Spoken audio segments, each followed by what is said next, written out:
Borderline.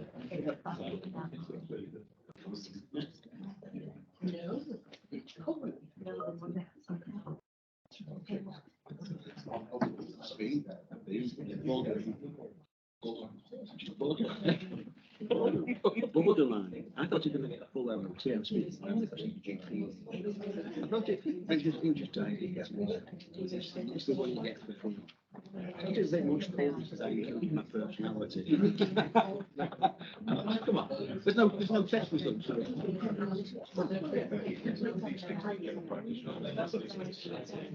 Okay,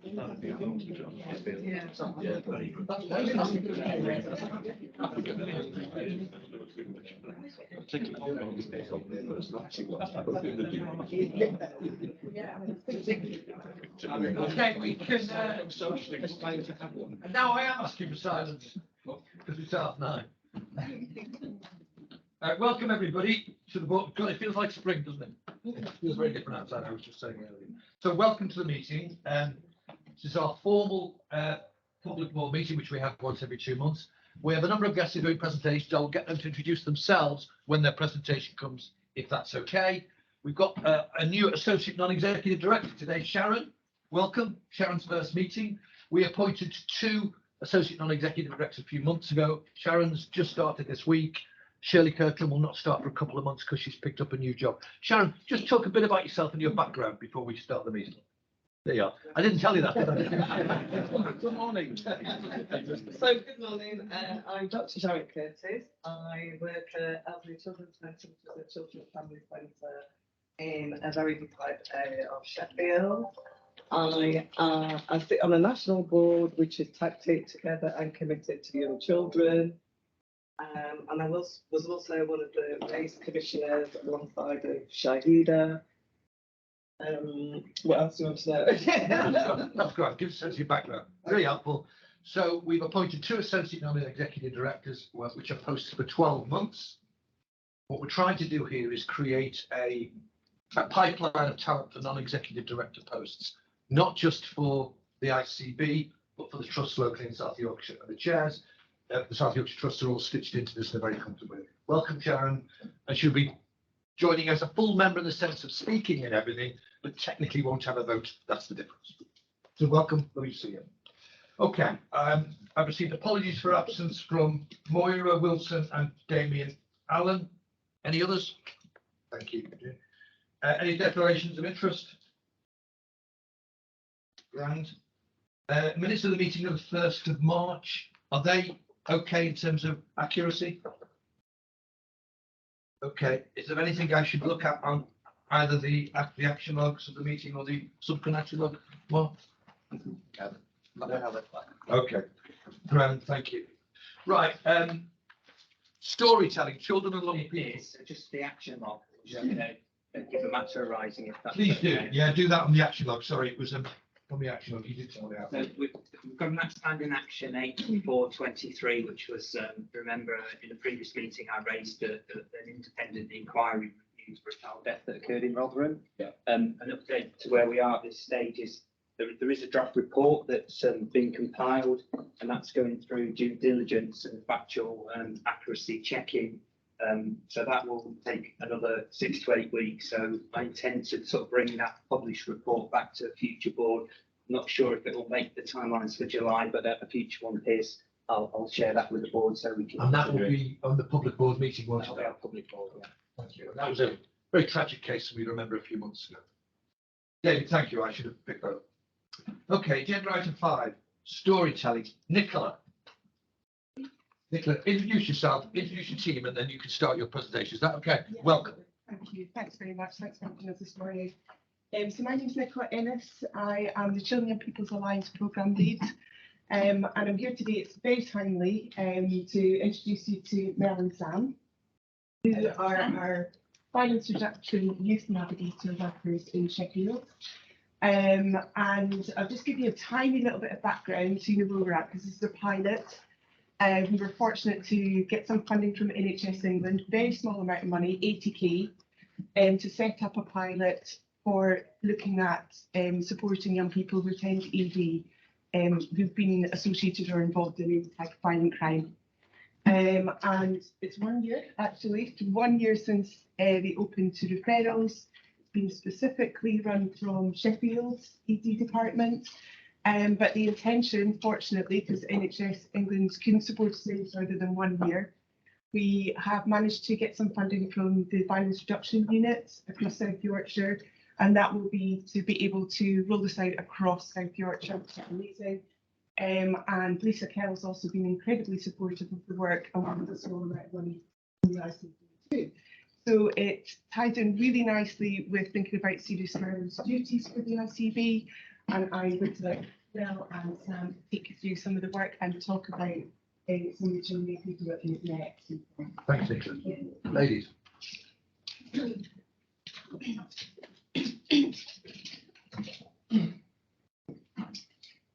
Morning everyone. So my name's Sam and I'm one of the youth nurse navigators for the project. And this is Mel, and she's also one of the youth nurse navigators too. We have next slide.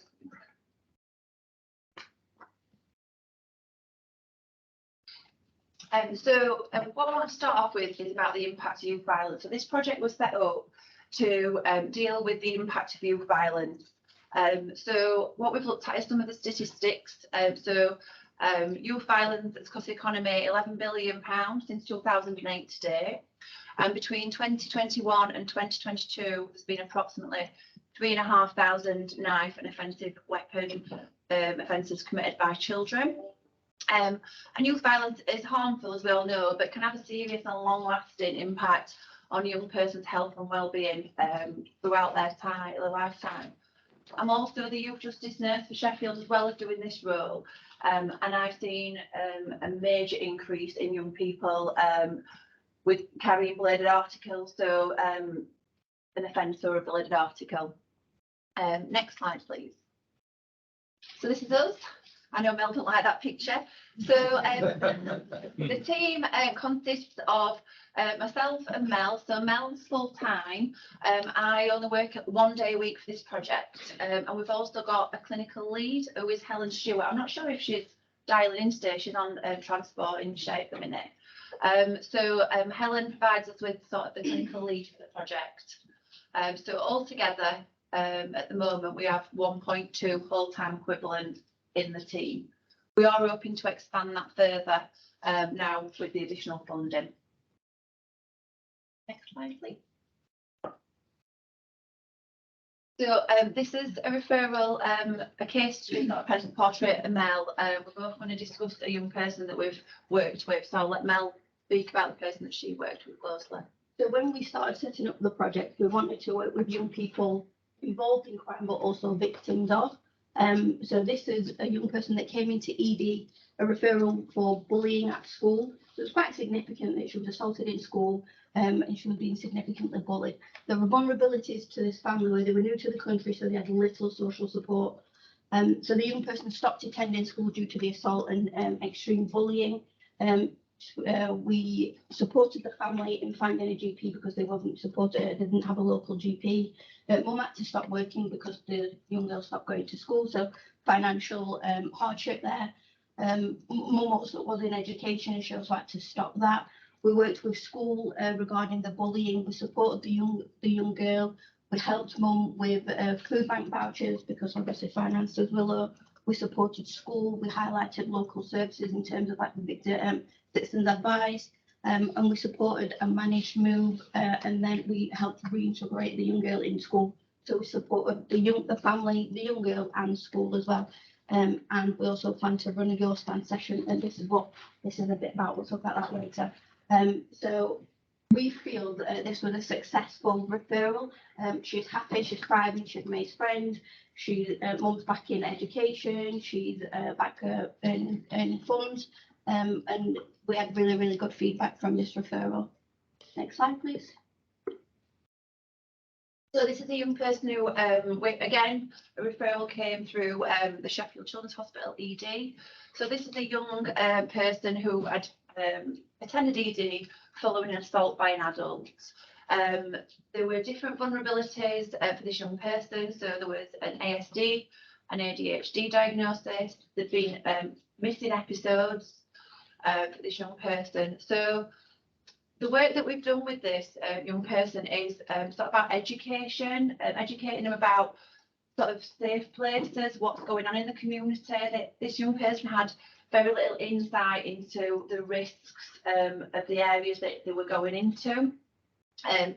The risks of carrying a bladed article. This young person thought back because they were going to carry a bladed article because they didn't think that they was going to kill anyone or hurt anyone. It was for their own safety.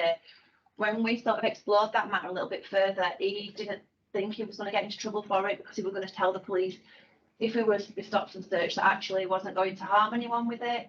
So we did a package of work around sort of the consequences of carrying a knife, how that can sort of affect and change your life.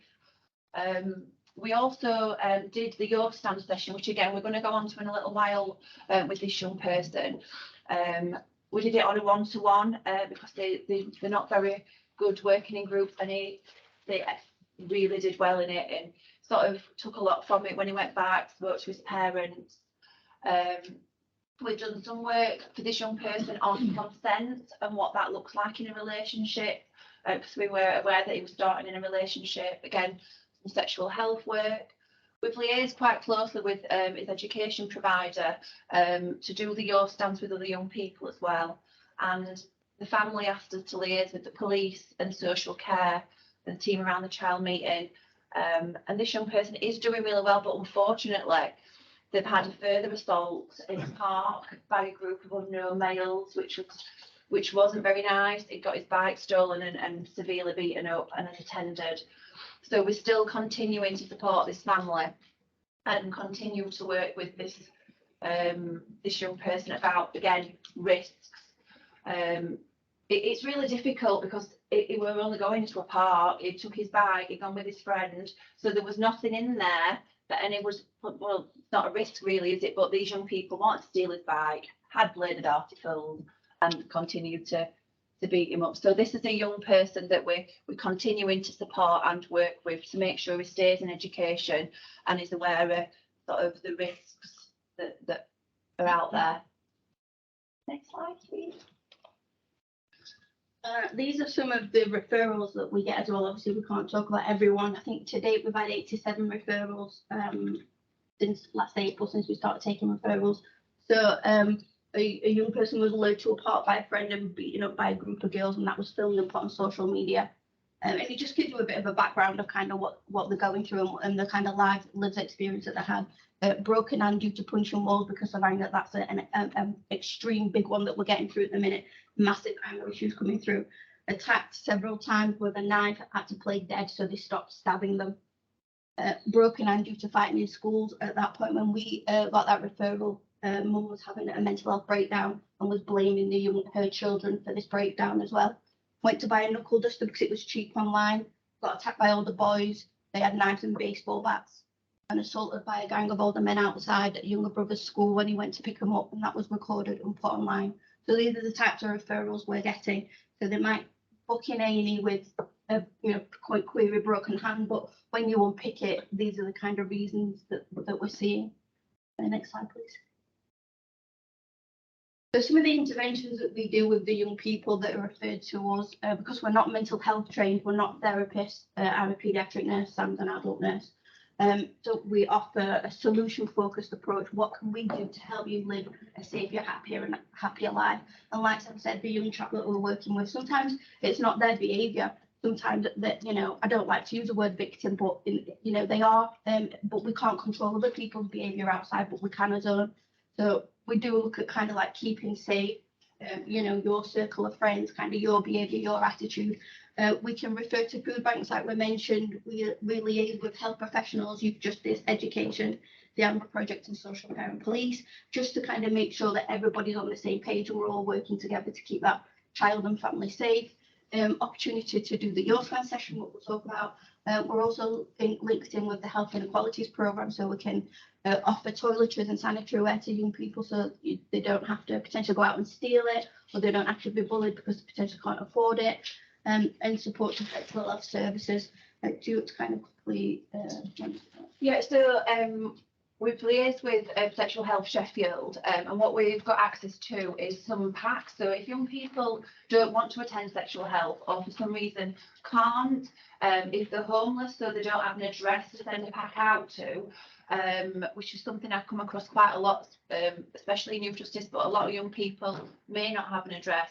We can take packs out, and what they do is, if it's obviously a urine sample for a male and a self-taken swab for a female, we fill in the form, email it back to Sexual Health, and they will process it and send the results out to the young person however they chose to. So also condoms we can take out, and when we're running a session, the Yorkshire session, they can also access any of this as well. So if a young person at a youth club discloses that they may be had unprotected sex or want testing, it's something as well that we can offer alongside the violence work as well. Please.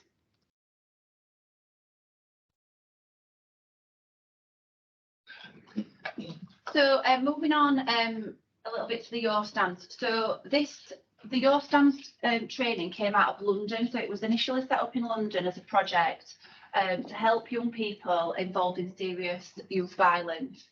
So you're more likely to witness someone requiring hemorrhage control if you carry a bladed article or weapon.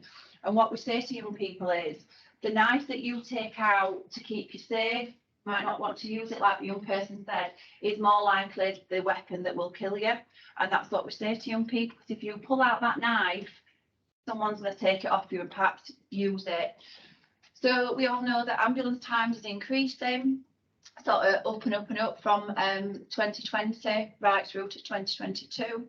And what we say to someone, the young people, is what you do in those minutes for your friend, it could be someone that you don't know, could dramatically improve that person's sort of life.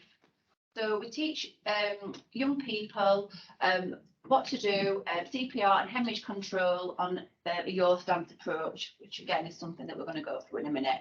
And the message that we take out to young people is save a life, don't take one.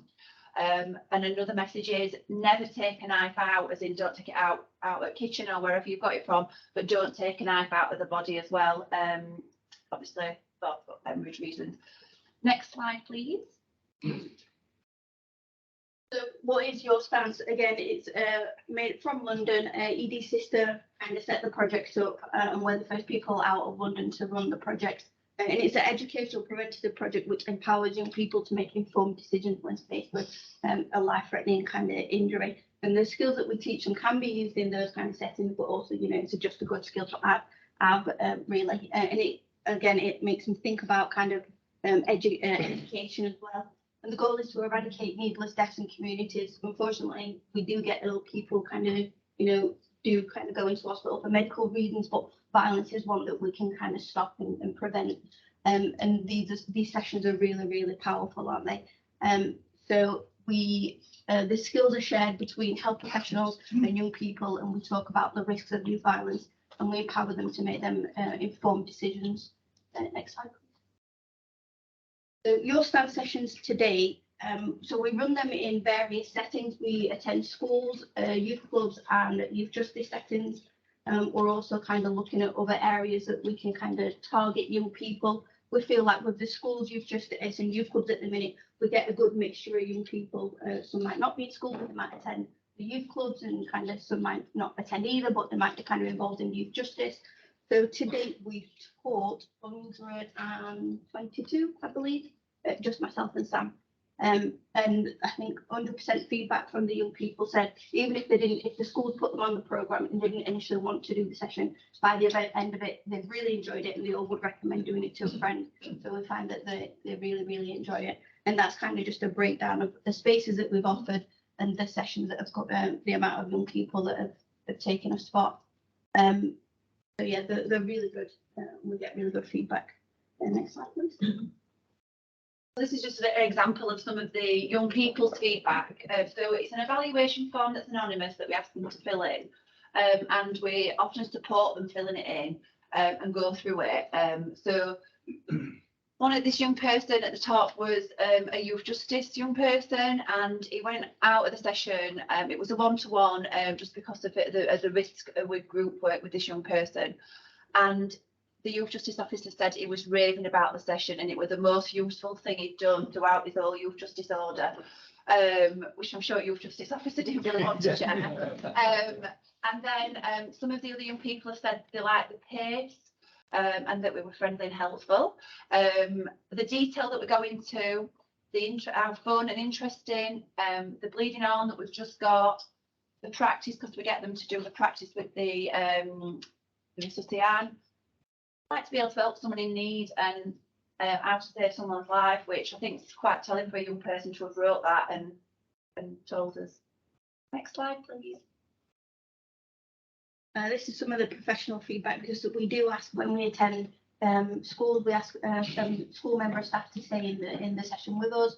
Obviously, youth justice and also the youth worker, just so they know the young people. We're in there of a snapshot and they can kind of keep those conversations going after we've left. So again, fantastic feedback that we've had from professionals. They felt it were refreshing for them, not that we're there to update them on their kind of mandatory training, but they found it really, really interesting and really relevant to some of their young people that they're working with. I'll kind of not read through everything because you can see, but they all would recommend it, and no matter what type of young person you get through the doors, they feel that it were really, really kind of, for this day and age, really important for them young people to learn what we're teaching them. Next slide, please. So moving forward, how we've connected education and health, because they kind of do for young people go hand in hand. I think for everyone, to be fair, not just young people. We approach schools and offer them the Your Stance training. Ideally, we'd get around every school, but we're a tiny team, so we kind of try and target schools. And the young people that come through on the navigator service, if especially they're having issues in school, we're definitely trying to target their school and say, can we run a session? And most say absolutely. We've built a positive relationship with Chawton Secondary School and their deputy head. They're really, really kind of empowering towards young people and kind of just having a safer, happy life. Schools identify which young people they think they'd benefit as a starting point, or that know to have like difficult lives or peer-on-peer influence or developing risky behaviour. Are we okay for time? Yeah, Grant, don't you worry about that. We share any safeguarding disclosures that come up in each session, because they can be quite emotive, and you will see some of the content that we share. And it's not for, we don't want to spark kind of an emotion from them, but we want them to know it's not just TikTok videos or films or anything. It is real life, and we want them to have kind of a bit of an informed kind of package around what's going on. So we liaise with schools for any safeguarding concerns. It gives us an open, safe space to talk to young people. And in one session, we can cover a multitude of things, not just youth violence. And I know in one particular session that Nicola came to witness, that we had a group of 6 young boys, 12 to 14 in age. We talked about youth violence, ADHD medication, home life, youth justice, street safety, drowning. So it literally just opens up and it gives them that safe space for them to talk about what's going on and what's really getting to them. And we just sit and listen and just say, yeah, have your voice. You know, how can we help? What can we deal with? And we can also kind of, it gives young people an insight into healthcare careers. We had one young lady on a school session who attended school in her dressing gown, sat in this session, and she said, I wanted to be a midwife, but I know I never will be because everybody's told me I can't. Who said that? Why can't you? Yes, you can. So it's kind of linking those in, and we've introduced the schools to other professionals so they can go in and talk about careers for these young people, so that, you know, we scrap those limiting beliefs and they can do it. You know, we kind of really promote that. Yes, it's a really good kind of connection we've made. Next slide, please. We had actually we had a young person, didn't we, on the last session last week at Chawton, and they came in swearing. They absolutely did not want to be at this session. Which teachers put me on this session? Sat at the back of the class, like, no, not engaging. And then she started coming around a little bit. Then at the end of the first session, she was sort of looking. She wouldn't take part, but she was looking, seeing what was happening. In the afternoon, she came back and asked if she could attend the session again. Like, you've already done it. She was like, I know, but I liked it that much. I wanted to come again, which I think is really telling to the one that were swearing their head off and didn't want to do it to start off with. So moving forward, we want to build sort of a bank of volunteers to help us deliver the Your Stance, because that's how sort of the project's modelled in London. And we've onboarded, I think, 3 or 4 volunteers to develop the Your Stance Education PR pupil referral unit programme. We've just got a link into Clock Tower to go into there for the young people who are not in mainstream education. Develop the project across South Yorkshire. We've got a meeting tomorrow with Barnsley to discuss how we can sort of expand. We're wanting to speak with Rotherham and Doncaster as well. And to develop personalised care for every young person who accesses the service. So there's no package of care. We don't come in and say, right, this is what we're going to do. It's very young person led. And I feel very sort of passionate about that because I think sometimes professionals can be like, well, this is what we think you need, but actually that's not what they want. They come with their own agenda, and if you don't start looking at their agenda, they get bored and just disengage. So I think we're very, very young person led, and connect young people to social prescribing offers. So we get along a lot of young people from deprived areas, and they'd love to do an activity. So a lot of them just spend a lot of time on the local park or the local field where there's gangs congregated, and they feedback that if you're not wearing a green balaclava, you can't go onto that park because you'll get stabbed. So it's about taking people out of these areas and maybe offering them a small package. A young person wants to do a few parkour sessions, some people want to do boxing, some people swimming or running, and about looking at if we could some of the funding we've got, sort of offer 5 initial sessions to sort of spark an interest and hopefully continue with that and move them away from these spaces that seem to be the only spaces that they know that they're increasing the risk. Next slide, please. So I think should we do questions after? We'll show you some of the equipment we've got and run through a quick session. Just run through what we do, and then obviously if you've got any questions after. So you all should have a little card on your fantastic. So just kind of, if you haven't got one, let me know and we can give you one. So those are the little cards that we'll give out to you. We've just got the say put them in your wallet, back of your phone, and kind of they're a bit of a refresher of what we teach. So the sessions last about an hour and a half, and we kind of start with this is Timmy Act also, and we start with the open game, do a bit of a groundbreaking kind of session. And we talk about you might take a weapon out to keep yourself safe, and then something might kind of arise where you want to use that. You might not want to kill someone, but you might want to give them a little bit of a warning. Carry on being litty and you'll have this, or kind of whatever goes on. And we talk about the issues around kind of having not killing someone, but giving them a bit of a warning shot and how that would look. So you've got the pictures. We do have some pictures. Does anybody not got some of these quite gory, and I don't want to put some of them up, and so don't know which one's not to choose. So if you don't like God, just close your eyes. So we show pictures of real events, sort of what could happen. So this is someone's face, maybe injured with a knife, a slash, a bottle, a knuckle duster. We're getting a lot of young people wearing the pyramid rings that are quite pointed and then causing similar facial wounds. We speak about what that would do. Life in 40 years, someone's still going to be asking you about this scar because it's significant and it's sort of reliving it.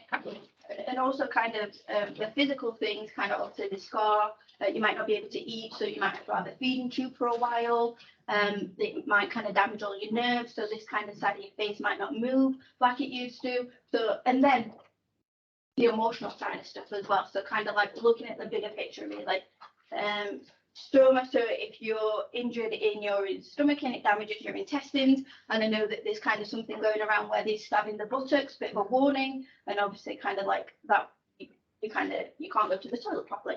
So you might need a stoma bag. We've got a little stoma bag somewhere. And young people, when we show them these, again, you can have them for medical reasons, but for this, it's kind of a violent. We can reduce this. This is not needed. They'll say, "Oh, I won't have that." Well, you die. Well, I just want to have it. Well, let's think about that, and we talk about it.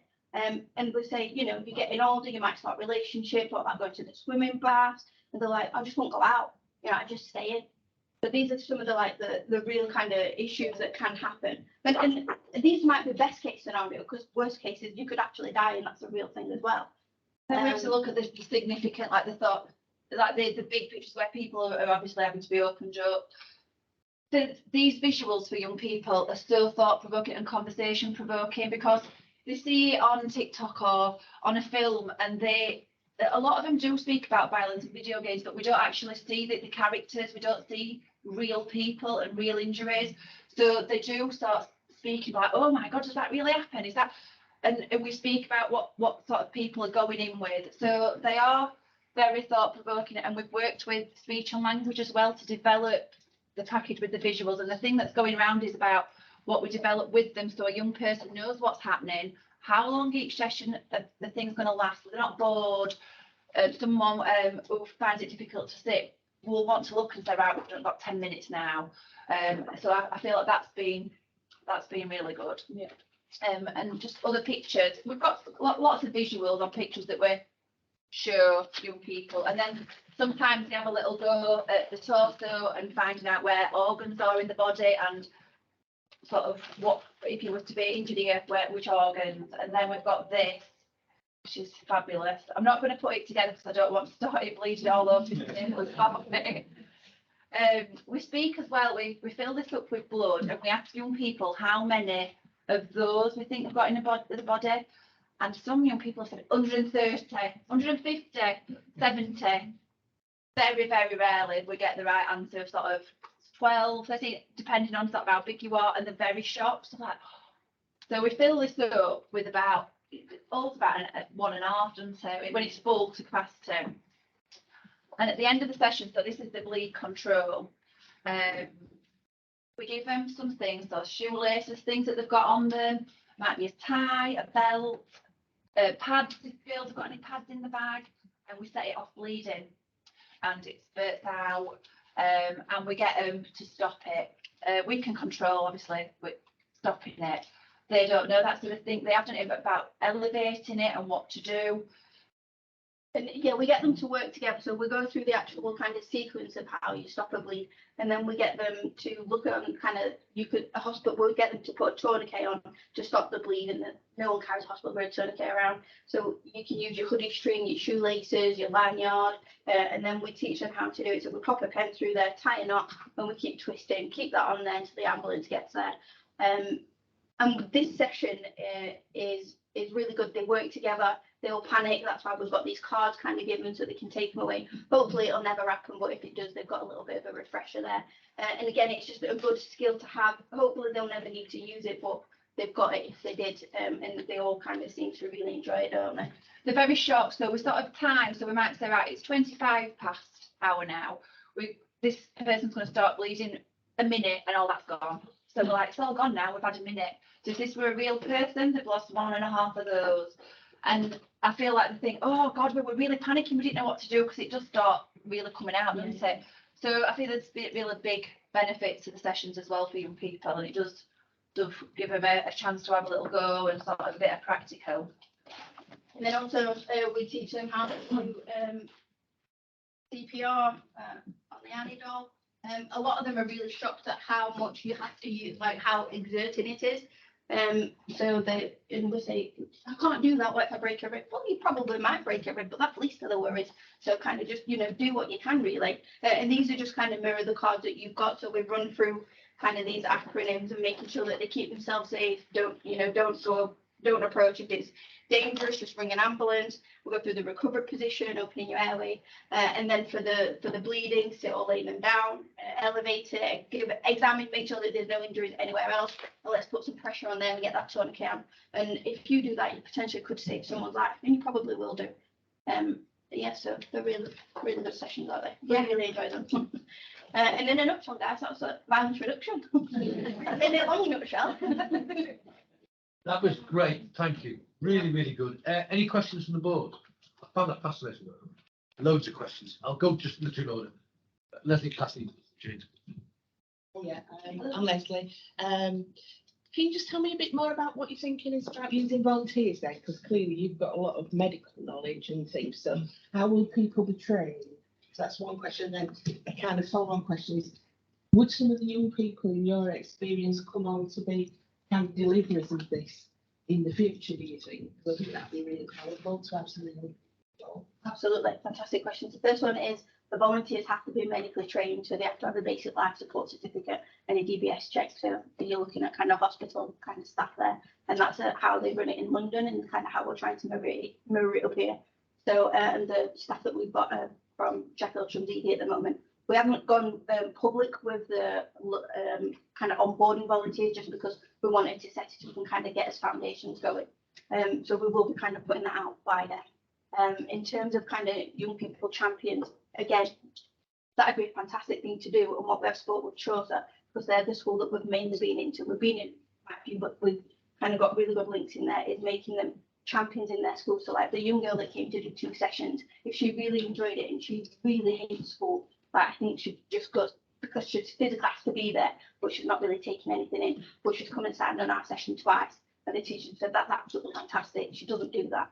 Maybe we could kind of look at maybe part 2, we'll kind of like canvas our next kind of when we're coming in. We've got 2 more sessions before the school break, and kind of give them kind of like that role relay and a sense of purpose. She really enjoyed it, and it's something that they live day in and day out. So that's something that we have explored, and we will continue to look at and build. And in terms of obviously myself and Sam, again, we are a tiny project, and the more we can build on the volunteers, we can get the Your Stand sessions out more wider, and we can hold more sessions in terms of, I think we do about 8 to 10 young people per session. We're quite emotive. We can't have a huge group, but if we have like another kind of volunteer, we can do about 15, or we can just put more sessions on. So it's a slow burn, but we're getting there. Thank you. Thanks, Leslie. Cassie and then. Yeah, thank you for that. I think that was incredible, and for me really powerful, because I'd say I'm chief nurse for the ICB, but I've got a provider background, so being really kind of closely attached, working in cities around county lines, gangs, safeguarding, seeing the other end of this. So actually kind of starting to treat the symptoms and thinking about how we really change young people's mindsets, I think is really powerful, and whatever we can do to support in relation to kind of getting that out across South Yorkshire is going to be really important. I think that's why the kind of new the new kind of justice bill and stuff's really important, but actually how in health we can work really differently with partners, and that real kind of strength about partnership approach. So thank you. I think that's been a really incredible session, really powerful. Thank you. Shahida. So at the beginning, you had a slide that said 3,500 reported inaccurate. Is that country, or is that just for South Yorkshire, or? That's Youth Justice Board figures. So I would imagine that's the national figures. So I mean, like I said, Sheffield, the amount of young people I see, also the violence increasing. So I had a visit to Wetherby as part of my role, and it made me feel really sad. So one of the workers there was saying sort of 10, 15 years ago, we had young people in for burglary, taking cars. I'm not saying low level because there was impact to that crime. So 80% of the people were in there for those crimes, 20% of the people were in for sort of manslaughter, murder. It's totally flipped. So now we're seeing 80% of the young people in there for murders and crimes in that sort of seriousness, and then the other sort of 20% for the sort of burglaries and taking cars, which I feel is really sad. Seeing young people getting like lengthy sentences, 25 years as a young person, and I think to get this message to young people, and we do speak openly about sort of the impact. You've all got aspirations, these young people. Even the young girl who said everybody had told her she was never going to be a midwife, she's still got that aspiration. And I said, that's taken away from you if you take a knife out, and don't mean to use it, but you might be forced into getting it out, and then it's a totally different situation, and sort of how your life changes. And I think it does. One of the young people who attended a session, this were a youth justice young person, were very much, they would absolutely not help anyone, no way. Very heavily involved in county lines recruitment. Oh dear. And he was just really dismissive. Yeah. Of it all. He would walk. He often said, "I will walk past someone bleeding on the street, and I will not do anything." And he was quite. And he was. That's my choice, and that's what I'm going to do. And I'm not going to do anything else because it's their own fault. Was his mindset. Spoke to him, didn't we, and said, "Well, this could be actually someone you love. Sort of someone you care a lot about," and then imagine how that'd feel. Sort of that person's just left and dying, you'd be really angry with that person. Or, do you know what I mean? what's it going to look like on CCTV? You running off could sort of implicate you, even though you're not involved. We all know sort of how implications can happen. And the youth justice officer emailed me afterwards to say in the car, he said how his opinion on knife crime and what he would do has significantly changed. I never thought we'd hear that from that young person. I didn't think he was going to, just after one session, which were really nice to hear, weren't it? That obviously his behaviour may not have changed, but he would now help someone. So, yeah. I've got one last question, which is Lee. Thank you. That was fantastic. If slightly sobering and slightly depressing, just the how you target that intervention. Particularly, I'm Lee Alfred, I'm the Chief Finance Officer. How you target that intervention, particularly in the context of the school excluded population. It's good there's a particular pool from particular pool schools for that service and youth clubs. I was just wondering how you went about targeting the intervention, particularly for the school excluded population, but then the reach for this, because there's a little bit of a nervousness I have about, crikey, that's the school you go to and the first thing you do in your induction is you talk how to deal with knife crime and what that might do. You know what I'm saying? Absolutely. Yeah, so for schools, we let the school kind of decide which young people will attend the session. So we kind of have we have no kind of impact on that. And they kind of highlight young people that feel that are having these lived experiences. They generally do start with year 8 upwards, don't they? We don't mix year 8s and 11s. So we have year 7 and 8, 8 and 9, 9 and 10, 10 and 11. But we don't mix that big age group either with youth justice. We try and keep them. And your service's knowledge of the school excluded population? It's building. Yeah. We don't know everything. Although this is a new project, so we are kind of learning as we go a little bit as well, seeing what's working, what's not. We are kind of trying to develop the PRU program, but that's a 4-week session, and this session that we teach is broken down into 2-week session, and then there'll be a mental health session and a police session where it kind of breaks down the barriers with young people and police. That's a little bit of a bigger piece of work, and that's kind of what we're going to hopefully be focusing on this coming year. I really hope that we can start working at the clock tower. We've had the email now. We've tried lots of times, and I think sometimes some of the education providers are very sort of standoffish. Don't want. I think they think there's a cost to it. They're going to have to pay so they don't get back in touch. Once they know it's free, they're definitely on board. They definitely want it, and they're like, yeah, we'll have you every week. So I think once we can get into the clock tower in Spring Lane, we have tried to get into Aldine and some of the more secure units. We're also aiming to go to Wetherby, so to see the young people from South Yorkshire that are remanded. And what we're going to do is we've just got a meeting set up with staff at Wetherby to work with those ready for them coming back out and being reintegrated into community. That's great, really. Can I thank you for that presentation? Thank you. Thanks for coming along. That was really, really great stuff. A number of us are aware of how big a problem it is. For our personal reasons, that was fantastic. So thank you very much. And lovely to see you. Thank you. These are bits out there, so you can go and have a little look at them. Thank you.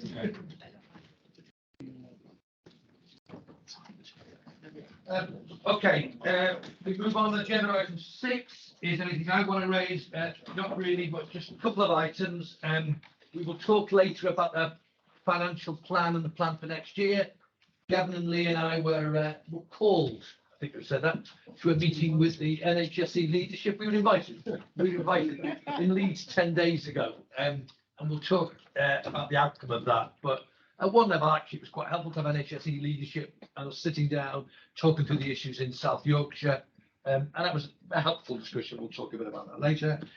And the other thing I just briefly mentioned, we talked about it previously, is you will have seen probably and read stuff on the Hewitt Review, which was released now about 6 weeks ago. There's been no formal response from the government. My own view, I think none of you have heard of it.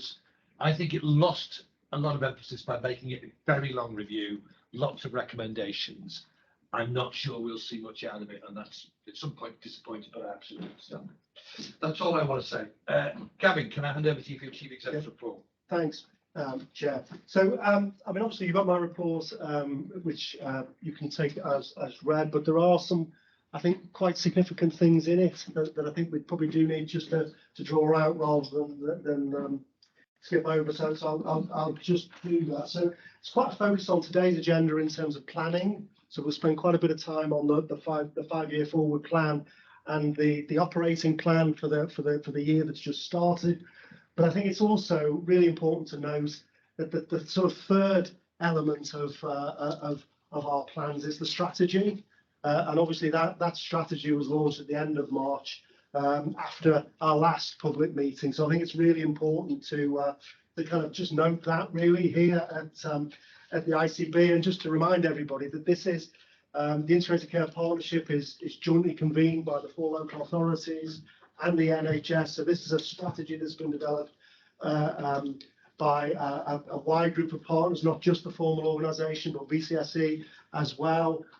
So a really important milestone. And there are, I think what's really important about the strategy is it doesn't try to be a strategy of strategies or to boil the ocean. It does focus on a relatively small number of challenging and quite ambitious targets. One of which is it's a focus on children and young people, and trying to make sure that every child in South Yorkshire has the best possible start in life. And if you think about the session that we've just had, I think that just illustrates some of the sort of practical realities, the reality of the challenges being faced in the communities that we serve. So I'm really pleased that is one of our 4 bold ambitions. The second is around improving health and particularly addressing health inequalities. It's one of the principal aims of the ICB, and it's great to see that to the fore in the strategy. I was really heartened by the place reports this time and the emphasis on the work that's been done over the last year or so around health inequalities in particular.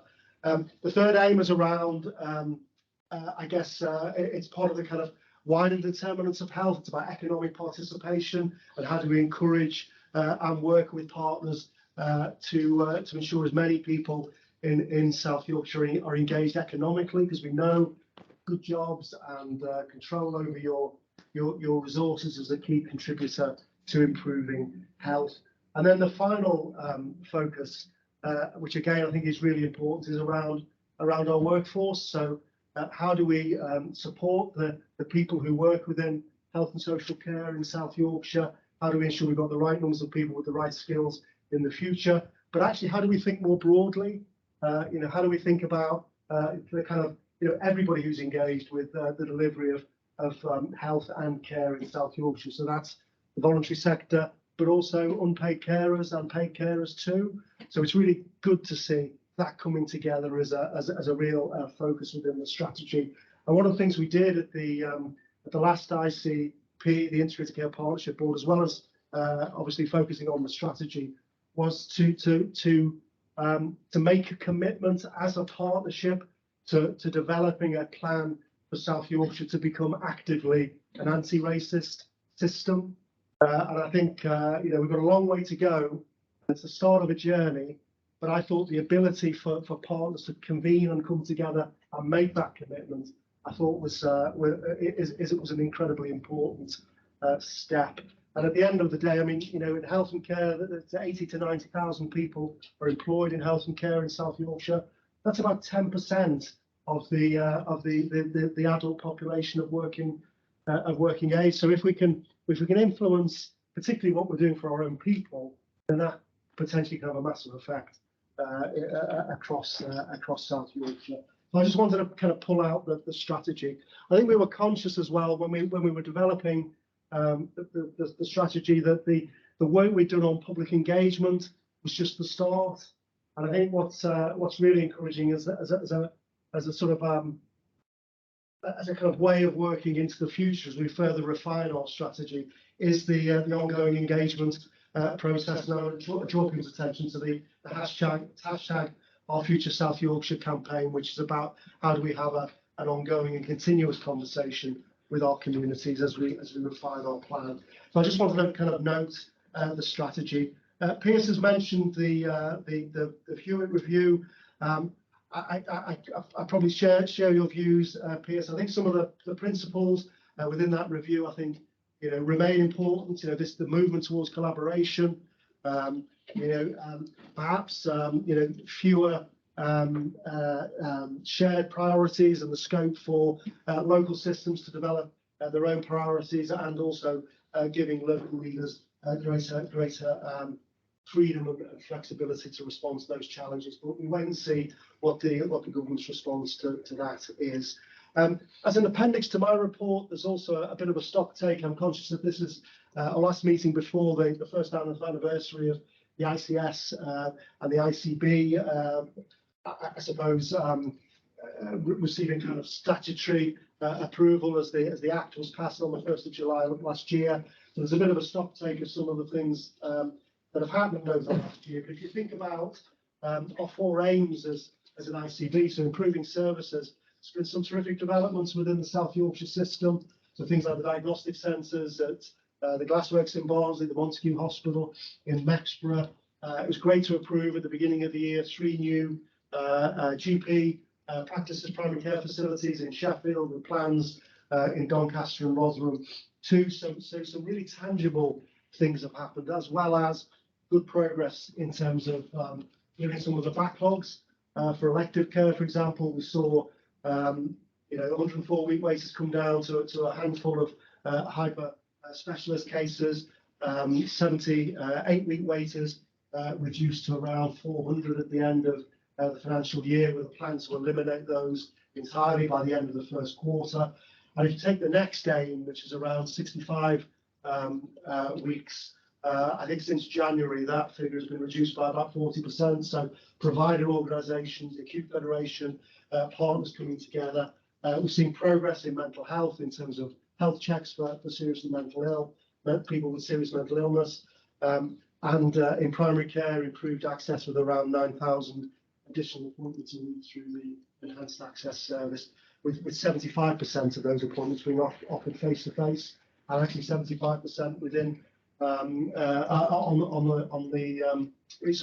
within 14 days. So some real progress there as well. But it's also been a period of challenge. We've obviously had industrial action, but one of the roles that the ICB has is to lead the emergency response for the NHS in South Yorkshire. So I think not only have we had industrial action, we've had floods, fire, and I suppose you could probably think of the cost of living crisis. That's famine, unfortunately. But it feels like we've faced everything, and I think it's been a real test of our arrangements to play that important role.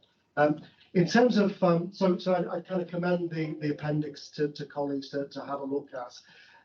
I was going to pick up on industrial action, and just to say, we're into month 6 of industrial action, so a very challenging period. I think provider organisations within South Yorkshire have done incredibly well in terms of managing the risk associated with industrial action, and obviously the ICB has played its part as well. So certainly commend colleagues who've supported the incident control centres, etc., that we've been required to set up, with sometimes 2-hourly reporting 24/7 as we work through those challenges. But I think we've actually managed the risk well. Obviously some positive news yesterday with a number of the trades unions, or the members of trades unions, approving the government's offer. So I guess that's positive, but it's still some considerable challenge ahead, I think. So most notably, the Royal College of Nursing has not accepted the offer that was made, and obviously the Royal College of Nursing covers a significant proportion of nurses who work within our provider organisations. That continues to be a risk. They'll be balancing their members again with regards to further strike action. So we obviously watch this space, and of course the junior doctors strike is far from resolved, and it feels like there's a big gap between the BMA and the government in with regards to the pay claim that's being made. So we're not out of the woods yet, although some progress has been made. So challenging time around industrial action with more challenge to come. Just a couple of issues that I wanted to draw out of the report. Commissioning policies. You'll remember at the board meeting in January, we approved the adoption of some consistent approaches for a number of services which prior to the establishment of the ICB, the CCGs within South Yorkshire had adopted slightly different approaches, and what we wanted to do is to have a consistent approach. And we signed off a number of policies. So in January, so grommets, varicose veins, acupuncture for headache, hip and knee, osteoarthritis, and cholecystectomy.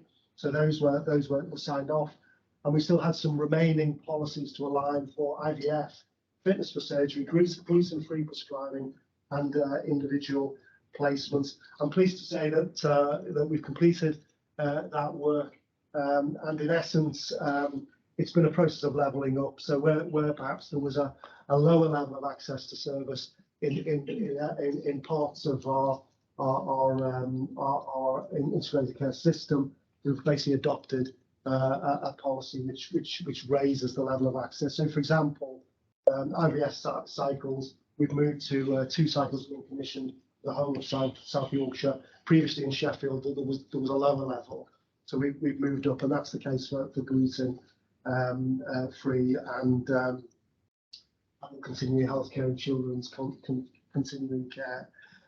We've also adopted a consistent approach for access to smoking cessation and weight loss supports across South Yorkshire. So we've kind of concluded what I think has been an important piece of work.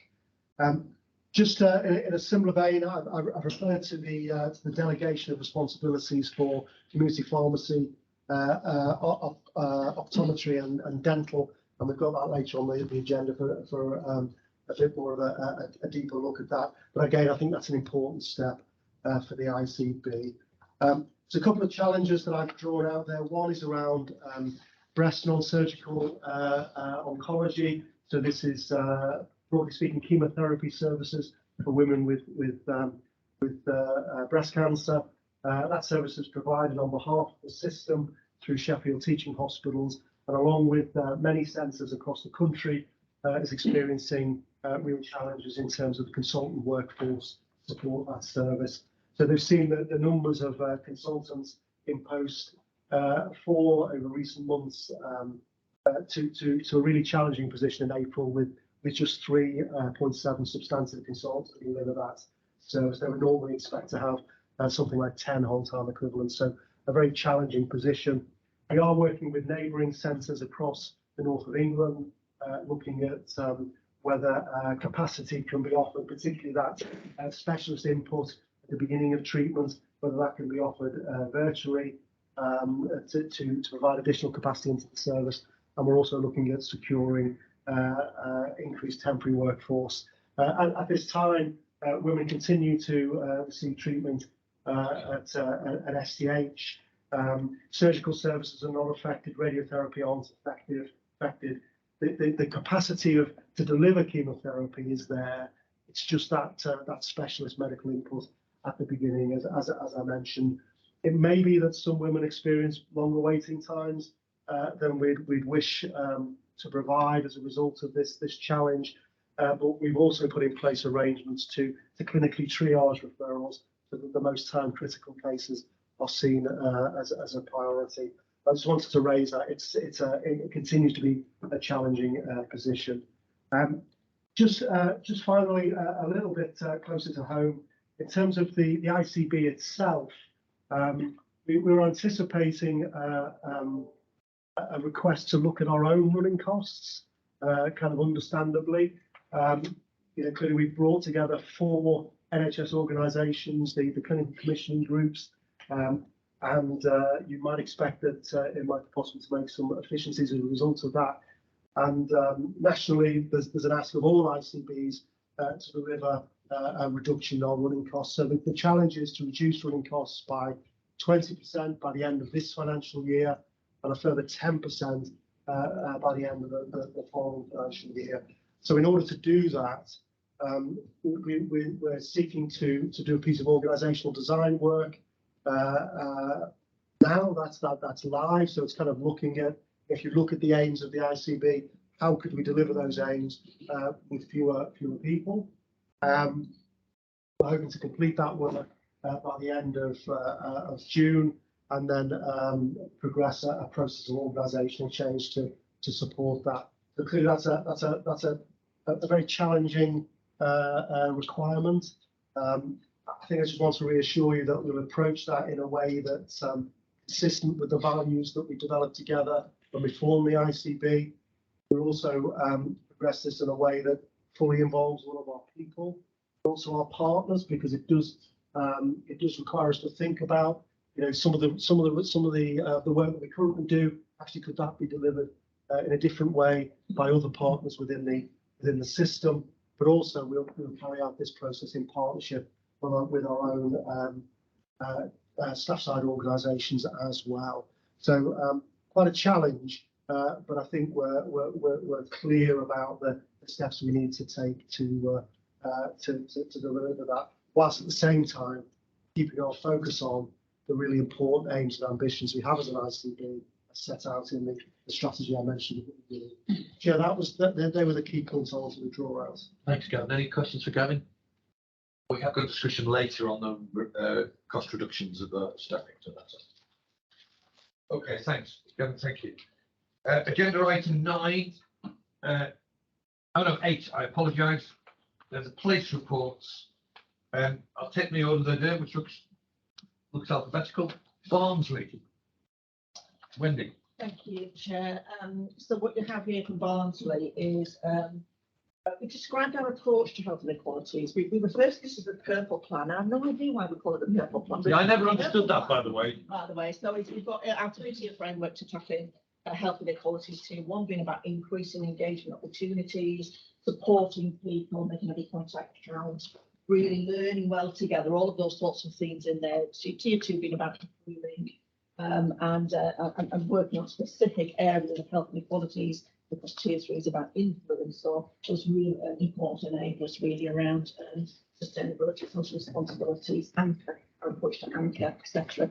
So some examples that are being brought out against each of those tiers. So Tier 1, you're aware about the House of Ticker campaign, very Barnsley orientated campaign really, that took place between June and October, really reaching into some of the parts of Barnsley that generally we just can't reach. So going where people are, I think that's the fundamental principles really thinking around that. There's some good return on that. Social prescribing, really interesting actually from the previous presentation actually. We want to try and understand what is it we're learning around social prescribing? How well is the social prescribing service connected into other spaces? What can we understand from social prescribing that informs our commissioning intentions all the time? So we're due an annual report on that. We do invest £300,000 in the social prescribing service through Barnsley. And you've got some other examples, just such as the early health navigator in A&E that's making some really important connections there and interest in terms of young people. We'll also see in the next tier down that we've made some good inroads through the development of our Primary Community Alliance, with very targeted work around health checks. Just get some good inroads in terms of health checks for people with a learning disability. Probably more to do in terms of those with severe mental illness, but we'll continue to work on that with cleansing the registers. And of course, we're trying to make sure we've got an underpinning dashboard and a common way of presenting data around health inequalities that we can all understand. Tier 3 in terms of influence, our DPH report this year has been about cost of living crisis. Really important that we understand what the impact of that's been on lives lived across the borough and what more we can do in that space. And that wasn't just about money, that was about how we worked well together, how we all work together, I think, across all of our neighbourhoods to really understand how the impact, how financial challenges is really impacting on lives lived. Anchor charter there from the hospital, I think it's been really quite important. And it was great to see the hospitals work together with Barnsley College around offering apprenticeships for young adults with a learning disability. and not only the difference that made to young people, but the difference it made for the hospital in terms of their culture. Great to see that. I know some people in the room have put some comments to me back around that. That's really, really great. There's more in there in the slides around looking forward, and there's quite a lot there. We've already mentioned about the opening of the intensive care unit. We've heard about the community diagnostic centre. I do want to just point to the BCSE as well. We've struggled, I think, in Barnes, it'd be fair to say, around having a strong BCSE, as she just noted there. It's been a bit of a tough gig, I think, hasn't it, in Barnsley, really, for all sorts of different reasons. So being able to support and get alongside our CVS, Barnsley CVS, to help them to deliver a sustainable CVS, but in a way that's inclusive and collaborative, has been really, really important. So I use the word alongside us. I think the council, the ICB, others have worked alongside the CVS to help them to grow into that space. So the session you see there, it was fabulous. 90 people turned up to that session from singular community leaders working in their organisation, in their neighbourhoods, doing great things, to more formally organised organisations. And I think that's built a bit of a momentum now. So we do invest in that as well in terms of the participation process, about £140,000. We invest in that BCSE design and delivery. So I'm really pleased that that's really taking place. There are other places I think that we support really across Barnes in the ICB. I just want to mention the health inclusion team, and that's great. That's a service that we do fund actually in Barnsley, delivered by Swift. It does some great work in terms of new people that are arriving in Barnsley, really often with trauma and all sorts of different challenges. And increasingly, they're also working with homelessness and those challenged by homelessness. So that's a resource that we deploy. And I'd also want to talk about substance misuse services, because I think that's sometimes an area that we don't really talk about a lot, but we do fund substance misuse services to the tune of £300,000. And again, that's supporting people often that have experienced multiple disadvantages and trauma, often arising through childhood experiences. So that really, really, really makes a difference across Barnsley. And I'm going to stop there, but the slides are there, the information's there. I'm happy to take any questions. Wendy, thanks. Any questions for Wendy on Barnsley? Really helpful, thank you. Doncaster, Anthony.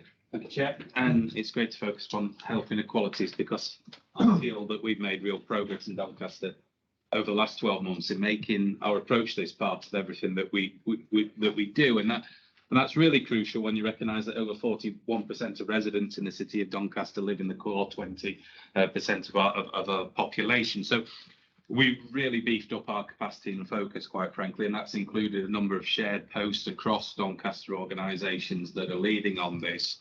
That includes a public health shared posts across providers, DVTH, FT and RDASH, and given our population a real focus upon Gypsy, Romani and travel population, we've got a number of liaison workers in that area.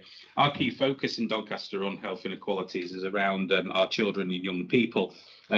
Like Wendy, a focus upon inclusion health, and as a board, we've heard previously the real impact that the cost of living is having on residents of Doncaster, and having a real focus upon poverty.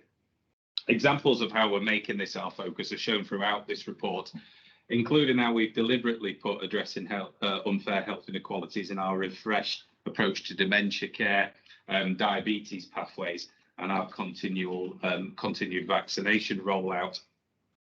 In terms of the plan for 23-24, our approach to reduction of health inequalities is intertwined across our 5 pillars of focus. And this is a genuine partnership approach across Doncaster, which is wider than health and care organisations. Examples of this include our voluntary sector-led approach to digital inclusion, and we've invested heavily with our anchor organisation for voluntary care to lead that, and that's going fantastic. We're starting to see some real impact upon that. And the commitment to a Fairness and Wellbeing Commission in Doncaster, which is chaired by Dame Rosie Winston, focusing upon firm commitments that public and private sector organisations can make to our residents in order to make our city a fairer place to grow up in and live. What I'm most pleased about really is a genuine commitment to this agenda, both from our organisations, and you'll see through the report we've had some great events with staff, non-executives, elected officials, etc., to keep up the pace, but also our residents who seem to have got a hook on this agenda, and we have tied that clearly to our sort of neighbourhood and integrated neighbourhood approach. How will we know we're making a difference is something that we're really keen to address in Doncaster, and we've committed to both a quantitative and a qualitative approach to monitoring and evaluation. But to us, success is around this being the very first thing our teams look at when transforming pathways and updating our strategic approach, and I do believe we are getting there. So the report's there for focus, but happy to take any questions. Thank you. Any questions for Anthony? Anthony, thank you. Chris, Rotherham. Yes, welcome to Rotherham. I'm in Rotherham Corner down here this morning. So Yeah, I noticed that. I'm Director of Public Health and Chief Executive of the voluntary sector in Rotherham as well. So probably really good. So again, we all focus on health inequalities this time. In Rotherham, we signed off our prevention and health inequalities strategy 12 months ago. So this is hopefully highlighting the 12 months work, but actually turning that strategy into reality. So we have 5 key priorities. So that's strengthening our understanding of health inequalities, and by that is understanding the intelligence. So we take the intelligence from the voluntary sector, from the social care, from the NHS, from mental health partners, and we bring it all together into a Rotherham data analytics report and dashboard. That's something we really joined up, and this gives a real depth of understanding of the challenges that we're trying to address. We also developed the Healthy Lifestyles Prevention Pathway. This is something that Ben's Director of Public Health led on, and we're having a real sustained, real go to looking at those lifestyle factors. We all know smoking, obesity, alcohol, physical activity, things we've tried to address, but we haven't had massive success, quite frankly. I think we've chipped away over it the last few years. This is trying to have a complete refresh about how we approach, really engaging our communities in our approach. Also supporting the prevention and early diagnostic of chronic conditions. Again, we tended to have disease-led approaches, but this is meant to be a person-centred approach, and we look at people with multimorbidity, trying to come back looking at the whole person rather than taking a sort of an NHS-style approach to disease management. Tackling clinical variation and promoting equity of access and care to ensure that everyone rather has the same access. There's also a digital system called Vista, which is turned down later on in the report, which explains how our digital approach to that. And last but not least, we've partnered up with the Joseph Rowntree Foundation to try and establish best practice around us working as anchor institutions to maximise social value and address health inequalities in Rotherham. So we have an anchor organisation action plan which reports down into our health. And as Anthony mentioned before, we use the core 20+5, I think is the language we use. This is targeted. This isn't just generic offering, it's targeted offering. We've got limited resources. We want to put our resources where they're going to have the most impact. So I've just done a few examples. So it always comes down to money in the end. I've just done a few examples. This isn't an exhaustive list. As you go through the report, you'll see it's loads of things which we're doing in Rotherham Place. I've tried to pick up some examples. It comes to 2.7 million, but it's an idea of things we're investing as an ICB to make a difference in place and shifting the dial on health inequalities. Just picking up on the prevention pathway. So this is a piece of work which we try to target professional community engagement. We've picked our deprived areas, and that's where we're trying to make a difference. So this is what's different this time. So the generic offering is targeted to, we know our communities, Ben, don't we? If I ask Ben or Shabib, which are the most deprived areas in Rotherham, we'd all say exactly the same things. We know that. But that's where we're unashamedly going to target our resources to produce it. Just pick up on digital. So in terms of, we have a very well established digital presence in Rotherham. We have something called Rotherhive, which we've used to support mental health patients over the last couple of years. But rather than probably something different to support lifestyle issues, we're going to use Rotherhive to enhance and expand it to go through. So hopefully we can have a very quick impact in terms of targeting our population and giving support people need to get healthier. The Vista Pathways Interface and Support, that's about looking at support in prevention and equality of care. And also we have our interactive health inequalities dashboard, which gives that profile of our core 20 population to really have that deep understanding of who we're trying to. And last but not least, I mentioned this in every meeting I'm in at the moment, is virtual wards. one of our big things in Rotherham this year, we have an ambition to get to 100 beds in the Rotherham Virtual Ward by the end of the year. We're currently around 15 to 20 at any time in Rotherham, and we're targeting, we started off targeting the frailty pathway, we're now expanding that to the respiratory pathway as well, which is a bigger cohort of patients. And again, health inequalities is absolutely embedded in the model, and we're looking to iterate and improve and try to make sure we address those inequality issues as we develop it as well. So I'll stop there. Really helpful, Chris. Thank you. Anything for Chris? I think there might be something for a future discussion, Gavin, on virtual wards, how we use them across the piece, are the lessons to be learned? Because when I look at figures, and I accept my judgments are always superficial, it feels really patchy in South Yorkshire. And yet every instinct in my body says that the frail elderly, and which covers all pathology, I don't just mean frailty, the idea of admitting those into hospital, waiting for hours in A&E just feels wrong. We should be able to provide support to them in their homes, in different environments, in a way that is safer and just more pleasant for them. And it's not just about reducing demand in the hospitals, it's actually about improving quality of care. I'm glad you said that, Chair. Thinking about how we do that. Sorry. What I didn't say was in the model, what we're finding is most of the patients are step-up patients, so preventing them going to hospital rather than stepping down out of hospitals. That is a big part of the model, so it is working in that way.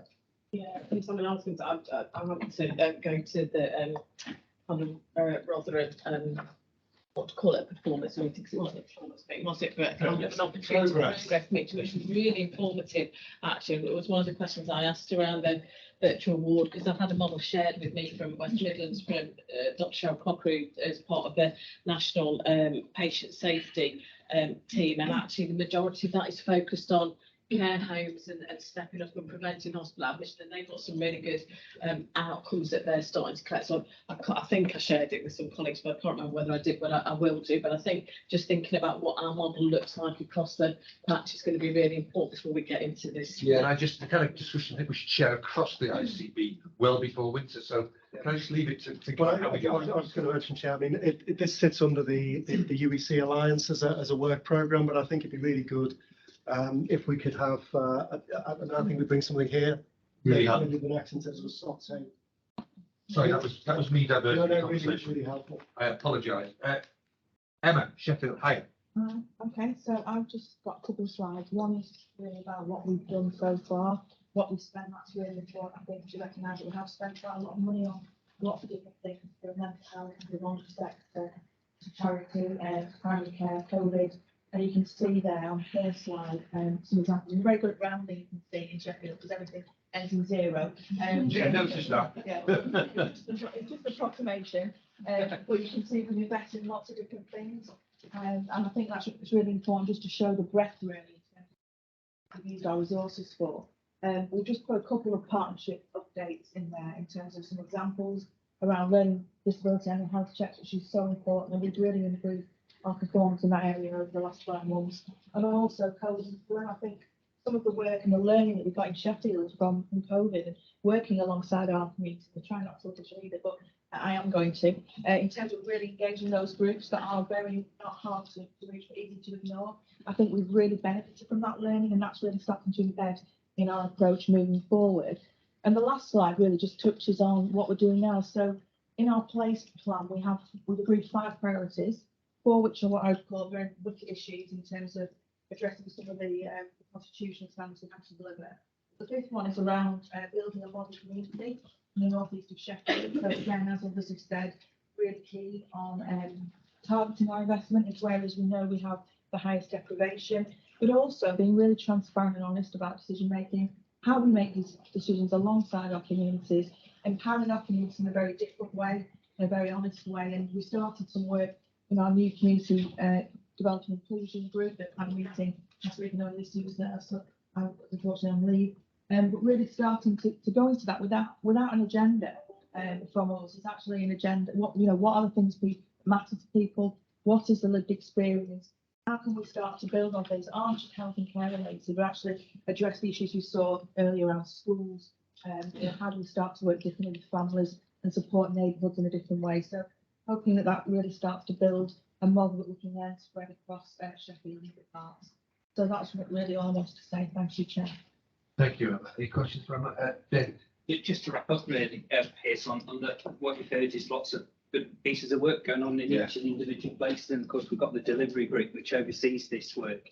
I think looking into next year or this current financial year, it's been mentioned about a targeted approach, and I think our business intelligence tool have developed an AIM tool, area indicator metric tool, and it's really, given us a wealth of information about where our most deprived communities are. So the focus for next year is to really tackle the people who we've identified need it most, and then taking the approach, as Emma has said, is actually going into the communities and sort of listening to them and sort of working with them, because I think it nicely connects into the integrated care partnership. So we look at young people, because health tends to look at the other end of the spectrum with people who have got ill health and tend to be older. So I think really we've got opportunities in this coming year to be a bit more focused on some initiatives and how we might take this agenda forward. But the final point really is to sort of say is what I'm pleased with is this is not just seen as a small part of our finances. This is actually embedded into everything we do. We give a lens of, right, here are the communities we need to serve and how are we going to do that. So, thank you. I agree. I think one of the themes that I took from all of those place reports, which I think is really optimistic, as you say, David, traditionally what the NHS does is it responds to the people who arrive at its front door. And we all know they don't arrive at the front door evenly. And those from the more difficult communities arrive at our front door late and in more extremis. And if we're going to make a difference on health inequalities, we have to get into communities and work differently with them rather than wait for them to turn up at our door.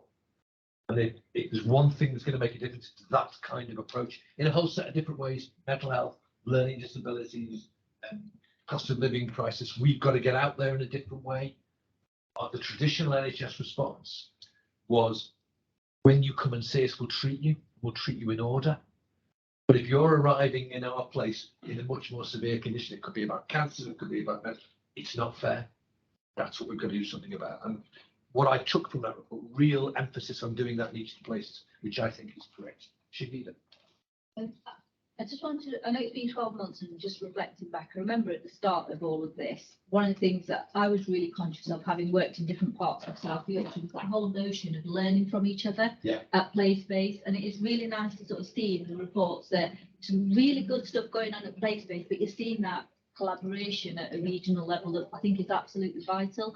I suppose I think my plea for the next 12 months is we've got to enhance that, because there's stuff going on in different parts of the region where, particularly in the context of efficiencies and cost savings and things that we've got to do, I think we've got to take it beyond learning to going, okay, and I'm not saying, Rotherham needs to do the same as Sheffield or anything like that. What I'm saying is there's some really good pieces of work, projects, initiative. Let's not reinvent the wheel. What can we take from there and apply it to our own circumstances in different parts of the region? Because unless we do that, we're at risk of losing some really good learning and an activity as well. I think that's a really important point, certainly for the board to look at over the next year. My example of virtual wards was one of that, where I think it's quite patchy across South Yorkshire, but there's some really good learning here. We don't need to, we don't need to go to the book here. There's some bloody good stuff going on here. I found that really helpful. Thank you very much, everybody. Can we move to agenda item 9, the operating plan for the current year? Gavin and I talked very briefly about our conversation with the centre. Lee, do you want to lead us through this? Absolutely, yes. Thank you, Piers. Folk will recall we've had a board conversation before about the deficit position of the overall system. So that's the ICB of the hosted providers, and there are some numbers that are indelibly stuck in my head. There's a £110 million deficit number. I'm seeing if there's any nods of approval at this. The last time we briefed on this, so that £110 million deficit number was the number that we submitted to NHS England at the end of March. So that's what we were saying we thought the deficit would be. Everything else being equal. I recognise at this time of year, which is customary for finance directors to go, oh, it looks very difficult at the moment. I think this is a different order of difficulty for 3 main reasons. So even though I concede it's difficult for finance directors and the NHS to pitch up at this time of year and go, next year looks quite tough. I think this is a different order of difficulty for a number of reasons. I've never been a finance director in an era where we've had double-digit inflation, and we are trying to work out what is the impact on the cost of the overall NHS during a period of double-digit inflation. I've never done that in my NHS career, and we're currently making an assessment largely of facilities that tend to feed people when they're in there and tend to heat buildings and tend to have contracts linked to RPI. What is the cost of that excess inflation? That is not an easy calculus. And at the moment, the national assessment on that is the GDP deflator, which I'm not sure is a very good sector average for health. So that's one reason why we're struggling financially nationally. The second reason why we're struggling financially nationally is because we have had a period of COVID funding, and I need to be careful how I couch this in terms of maintaining my professional registration. Accounts is more an art than a science. We have made assessments of provisions at the end of that COVID period, which have been more fulsome than we've managed to afford in other periods. And there are a number of ICB systems that have released that funding in order to deliver the 22-23 results. We've done that in South Yorkshire. So there are two reasons why South Yorkshire is struggling to deliver a balanced plan. One is because we've got an estimate for excess inflation, which is higher than the national average. And the other is because we have managed to find a non-recurrent funding source to deliver the 22-23 year-end outcome, which we can't do again. So they're two things that are both national and South Yorkshire specific. The other reason why we're struggling is we are trying to find a muscle memory to deliver efficiency at a rate that we used to do pre-COVID in the provider centre. And we're also trying to do quite elegant and inspired things about shifting the settings of care to lower cost care settings. All of that is quite hard work. So that 110 million had an estimate of excess inflation. That 110 million had a factually accurate statement of this is what we couldn't do again in terms of non-recurrent funding source. Since we did that 110 million pound plan, if I was kind, I would say we've had an iterative conversation with NHS England colleagues. If I was being slightly less kind, I would say we've had a slightly attritional conversation with NHS England colleagues about what are you going to do to make that number better? Because there is a strong sentiment, and it's largely true, that if we've got a deficit plan in South Yorkshire, somebody's got to bail it out with spending another part of the country's money, which NHS England understandably don't like. So we've gone through a series of processes to try and reduce the 110 million pound deficit number. What that's resulted in is some further funding being secured from NHS England to the tune of 17 million. So that's reduced the 110 down to 93 million. And we've been sort of squirreling around thinking about how else we might save further money to deliver that additional 93 million. We've got a plan that we discussed with chief executives yesterday evening for a further 40 million of that. And we're just looking at, is it possible for us to credibly get to a break-even plan at the moment? It is steeped in risk. There's a risk around the 4% technical efficiency and provision. There's a risk around the 1.8 place-based efficiency that we're going after. There's a risk around the 43 million pounds stretch target. We're just looking at how we balance risk in that environment. I'm going to send round the board the presentation that we did for chief execs yesterday evening. There's a conversation taking place about, is it credible for us to submit a break-even plan noting all of those risks? Or is it more credible to hold out and go, it's highly likely we're going to have a deficit position as a system? To a large extent, that conversation is more about the tactics of how we engage with NHS England than the calculus of where we're likely to finish up. What I've agreed with Dove colleagues is we need a different level of monitoring of the planning year. What's the real rate of excess inflation? How are we managing to do on efficiency delivery, both within provision and outside it? Because we're going to need a different order of risk management as we go through the year, because the financial environment looks really challenging. One of the interesting things that perhaps was said in that NHS England South Yorkshire system conversation was around, board will probably recall, we've got a funding mechanism in place called the Elective Recovery Fund to incentivise elective delivery.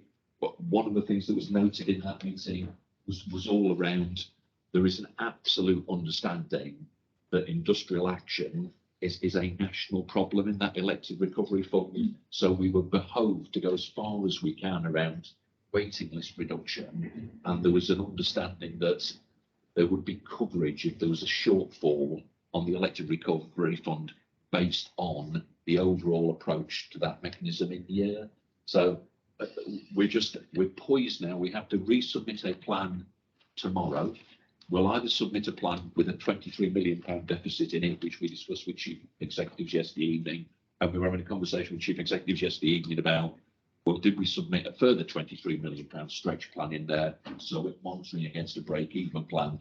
But if we did that, I'm minded that we should write as a system to NHS England to explain all the risks we're carrying about the 4%, the 1.8%, delivering the 43, and the further stretching savings targets we've got in there. I'm sure people have heard enough from me, Piers, so I'll stop there. That's up. I mean, I think where we are, and it's not yet resolved, is clearly this looks really risky, stretching. And crudely, if we declare a 23 deficit, we get a degree of freedom limitation on us. We declare balance, but with the risk of the 23 million, we might have a bit more freedom to act. We're trying to work through tactically, my words, the best way to do it. When we had the discussion with the department, the bit that I hadn't appreciated and was made clearer, as Lee said, was they were encouraging acute trusts to do far more elective work than 103%, bring our waiting list down, and they would offer financial coverage for that, which actually in the long run might help our deficit position as well. So that's part of what we're now trying to calculate in. But I don't think this is anything other than a very risky financial situation. Having said that, we can argue, let's call our degree of risk 70 million. I'll just put the figure. So what's our total budgetary figure? I think it's worth getting scale and sense of that. About 3 billion. 3 billion. So that's I think scale is quite helpful to perspective.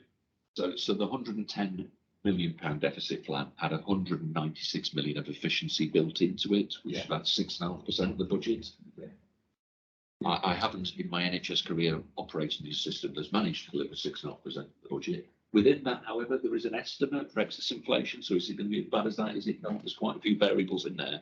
If we went for a break-even plan, we'd be looking for a further £93 million worth of savings. Total savings in the system, 289 million.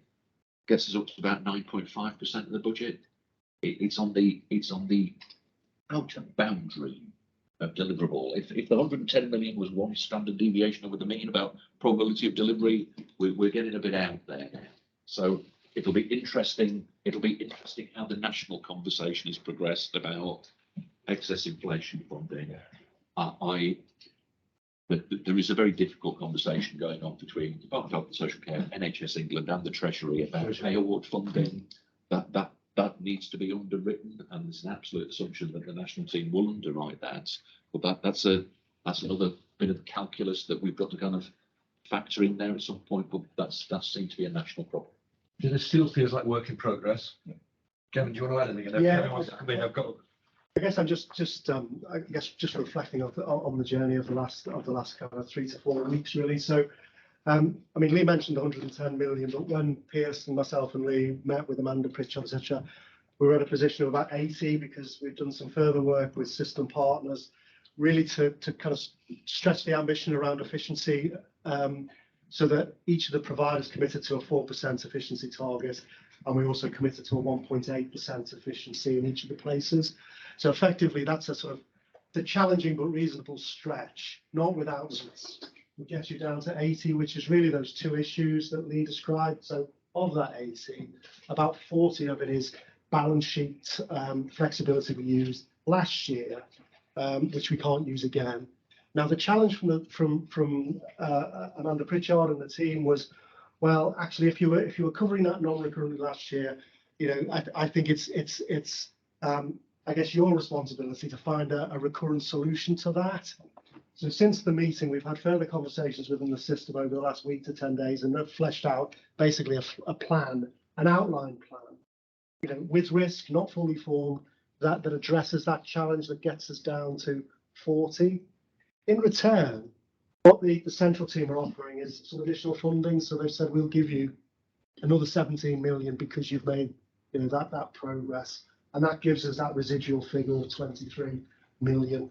And I think the bit of finessing, or the choice we need to make, is do we declare the 23 million in a deficit plan, Or do we say we put in a balanced plan, but we're forecasting a deficit of 23 million at the end of the year? So it's a slightly nuanced position, but it's basically whether you take that risk as part of the plan or you take that risk as part of the delivery. I think the reason why you might want to do that is because there's Piers mentioned about this, basically a regulatory control regime is being described whereby those systems that are not seen to be delivering their financial responsibilities adequately become subject to, and that means there'll be restrictions on capital, and indeed significant revenue spend. And I think what we're really keen to do is to avoid being in that number, because to be frank, it doesn't change the position, it just makes it more difficult to deal with it. So I'm quite keen, as I think the chief executives of the provider organisations in Southampton are quite keen to avoid that, because that just makes the challenge more difficult. So in essence, it's a journey. There's considerable risk. I think there's just this last bit about how do we finesse the residual 23? Is it in the plan as a deficit, or do we forecast it as a delivery deficit? Sorry, Piers. No, really, really helpful framing. Kevin, and then I might want to Kevin. Thanks, Chair. A statement of the blindingly obvious to start off with. We're from a board governance perspective. This place is some difficult territory. Yeah.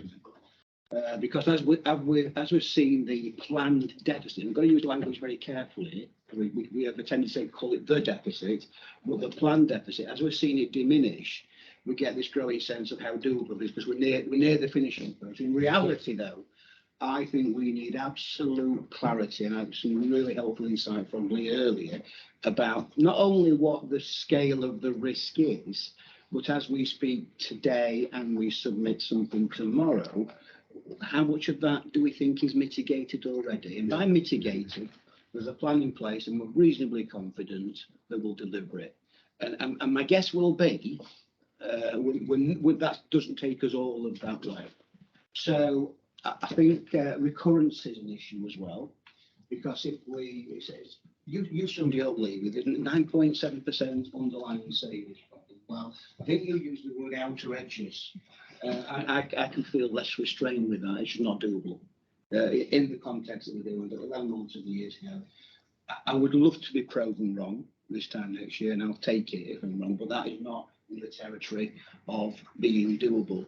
And therefore, understanding the tactical position we've got to play, I mean, I would be very supportive of an approach that really exposes that deficit and the risk, and the element quite openly that is not only not mitigated, but we don't know yet what the answer might be. And I think that'll be a fair proportion of our plan. But I think, the only governance solution for us, and whether this will land well with NHS, I don't know, is a side letter in the way that Leah suggested, that's not detachable from the plan submission itself. Because I run a career in finance thinking, if I'm going to go down, I'm going to go down being right. I'm going to run as fast as I can. But we've got to have a credibility as an organisation from a governance perspective, and therefore we're in the, I think, more than reasonable endeavours box. But listen to the scale of the risk quite openly, and there's a danger of trying to mask it so you don't get an reaction. But I think we've got to be true to ourselves and the system about what's doable. That's not preventing ambition to sort it. This doesn't feel as though it's done. Sure, I was just going to say, I think Kevin's absolutely right, and just to reassure the board, in that conversation with Amanda Pritchard and Julian Kelly, the National Finance Director, we're absolutely clear about the risks. So I think what we're being asked to do is to, I suppose, it's about balancing a planning risk with a delivery risk, and I think we've been really clear about what the risks are in terms of delivery. But I think if we whichever plan we submit, whether we how we manage that residual 23, I think that side letter setting out our position as we did in the meeting. Just to be clear. And it's down to our confidence in the maturity of the system, because I've had too many occasions when the side letter's been attached, and then 6 months later the latest letter was side letter, because you've signed this plan off and therefore we're holding you accountable for it. And it's interesting, Gavin and I have got another meeting with Lord Markham, one of the health ministers in 2 weeks. I think the bulk of our discussion will be about this, the nature of risk that we're carrying to get to a position. Richard, and then we'll see if anyone else. Thanks, Chair. Thanks, Lou, for the update. And I would echo the comments about the deliverability of it. But I was at the meeting as Kevin indicated last night, and Mark was. And the sense in the room, I think, from the chief executives was, we are where we are, but we're going to try our best to deliver a plan that maintains safe service, that gets us as close to the expectation as possible. But it is about best endeavours. I think personally it'll also be about that in the year we've got to get ourselves into shape to not use any non-recurrent funding that comes into the system. It always comes into the system around things like winter festival. Otherwise, we've absolutely got to be in shape not to have to use it because what we can use it for is to help with the overall position. And I think that really takes us to the point that whilst the acutes, I think, are the major consumers of all of the income, the delivery is based upon the place-based and other partnerships. So we've really got to hit the ground running as places to deliver what's needed this year to get us through delivery of the electric recovery funds and the winter pressures that are to come.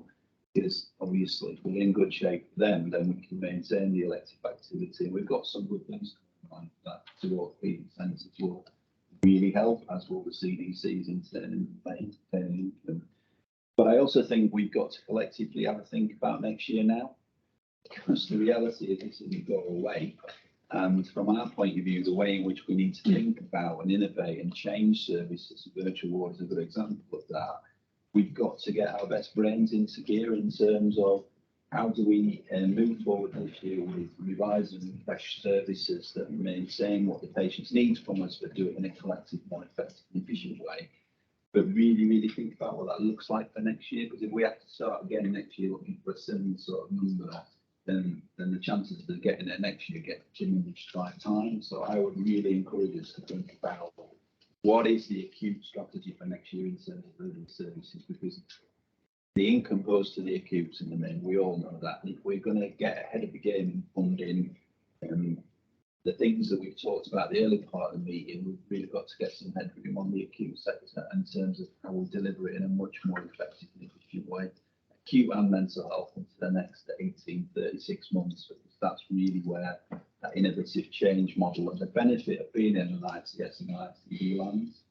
Because actually we signed up to collaboration, we signed up to partnership with a purpose. What we've got to do now is make it real and make it work. So actually we can deliver the services to the patients that we want to deliver. I agree, Richard. I was with the acute opener with all the trust chairs 10 days ago. And the trust chairs were saying exactly the same message to me. We keep talking about things like even reduction of overhead costs because the trusts will work together. Can this be the year we do it so we're in a better place the next year? Because it does take you quite a while to get there, rather than be another year when we talk about it. I think that's a challenge on all of us. I think it's wide. I think it's because we've got to sort out. I mean, we've got to really sort out a relationships place with PCNs and others. If we're going to actually get ahead of the game, we're just about that collective geographic relationship that we have, and then we can extend that into place. Because those are the ways in which we will reduce activity waiting times and different care flows from the way that works. And I think we get 3 levels of trust, and the providers have got to sort their own act out, statutory responsibilities. And we've got collectively work as teams in place with all partners in place, ECF and others, to get the most system. And then I think the ICS and ICD's got to facilitate that for us in terms of making sure that the strategies all join up when we're in the same place. What's helpful, Kevin? Sorry, second back to the chair. I'm just building on Richard's point. I mean, it's 9-10%. The traditional methods of making savings, the food catering contracts, and you expect to get the best value out of that. So we're on the edge, aren't we, of a significant transformational journey. And what I'm about to suggest is probably feels counterintuitive when we're trying to save costs, but transformation at pace requires capacity to do it, and therefore we might need just to think about investing in that capacity up front. If we can't release it from our day jobs, I mean, we might be able to, but all organisations around the system are not short of things to do in the afternoon at the moment. But you lay on a massive transformational change, and you'll need to put in place and maybe resource additional capacity to bring those benefits as we go try. I think the issue about recurrency is important because, if we do by hook or by crook get through the year, there'll be a bigger non-recurrent hole that'll come to bite us. That'll just cry out for more transformational needs. So we've got to see this as an opportunity. I'm going to be a bit brave about it, I think, as well. That's fair. Yeah. Yeah, just going on from Richard's point, I think part of it is a reflection, which is welcome to our world. For those of us who have been living in that world of austerity, cut back. And There's not a lot of sympathy from local authority leaders, by the way, to us, just so that you know that. Yeah, exactly my point, that we're coming into an environment where people are saying, well, all right, then we've been here for the last 10 years, welcome to our world. Yeah. So there is that little bit of a reflection there that, and just going on from Richard's point, if we're genuinely going to be brave and bold about transporting, a bit on Kevin's point there about investing in some of that, I think one of the issues that we're going to have to some extent is the fluidity of inflation that is around us at the moment, because we're anticipating that in year it's going to come down in the second or third quarter. So I think some of it is this little kind of holding back, okay, how much of this is real, this inflation and cost issue. There's that. But I also think for our partners from a system-wide perspective and within the PCS, we're going to have to be really transparent and upfront with people and say, this is the situation we're in, this is where we need support. But I also think if we're going to put ourselves out there, we've got to be solution focused, we've got to be innovative in that. And like Kevin was saying, it feels counterintuitive because we're trying to save money, but in order to do the things that we want to, we're going to have to put that upfront investment in. But I also think that upfront investment has got to be collective, as Richard is saying, it's got to be collaborative. And we've got to say, look, if you want some of this stuff, if you want it, you are also going to have to say to partners within the system, you're also going to have to put your money where your mouth is. And that's a huge trust building exercise, but massive. And I don't think we're quite there yet in the region. That's just my reflection. Yeah, I think that's fair. Okay, really helpful in terms of the money. Thank you for that. This is still work in progress. Clearly, we'll be reporting. And my next report with the 2 weeks' time, I'll talk about where we are on that workforce plan. Christine. Yes, thanks, Chair. Just in terms of the workforce, obviously this is part of this whole process. It is not to the side, although sometimes it feels very much to the side. As he said, it's very heavily driven financially, so that makes it quite challenging. The workforce plans are being resubmitted to try and triangulate with the conversation that's just been happening. And there's been a real focus on growth, pay bill growth.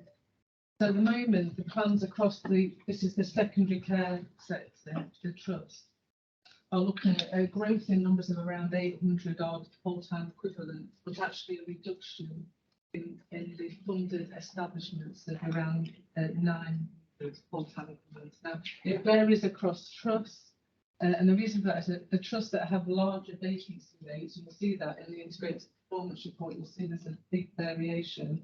Are obviously taking some of those out of their structures, and the rest of those growth is largely in filling vacancies that we already have. So there's some balancing going off there, and we won't see. We've got the final plans coming in today, so that we can try and tomorrow. There is a forecast reduction in agency, but there's going to be a huge focus for us in agency reduction and agency spend. The plans, the last submission had a reduction of about -14%. In agency across the patch. I mean, interestingly, the plans also do cover other areas. So the workforce plan is very broad. It covers a range of different sectors. And so, for example, we do see growth in primary care. So there's also an 8% increase in growth in primary care roles, largely due to the R's funding, additional roles in replacement scheme funding. So that's showing in evidence in the plans. And just to say, some of the growth from our acute sector is around increases in things like the community diagnostic centre and the need to find workforce to do that. And there's a whole range of challenges beneath that, and as Gavin knows, because we talked about it. My worries are around the efficiency plans that Lee just described. To those, given the fact that the vast majority of our funding is people.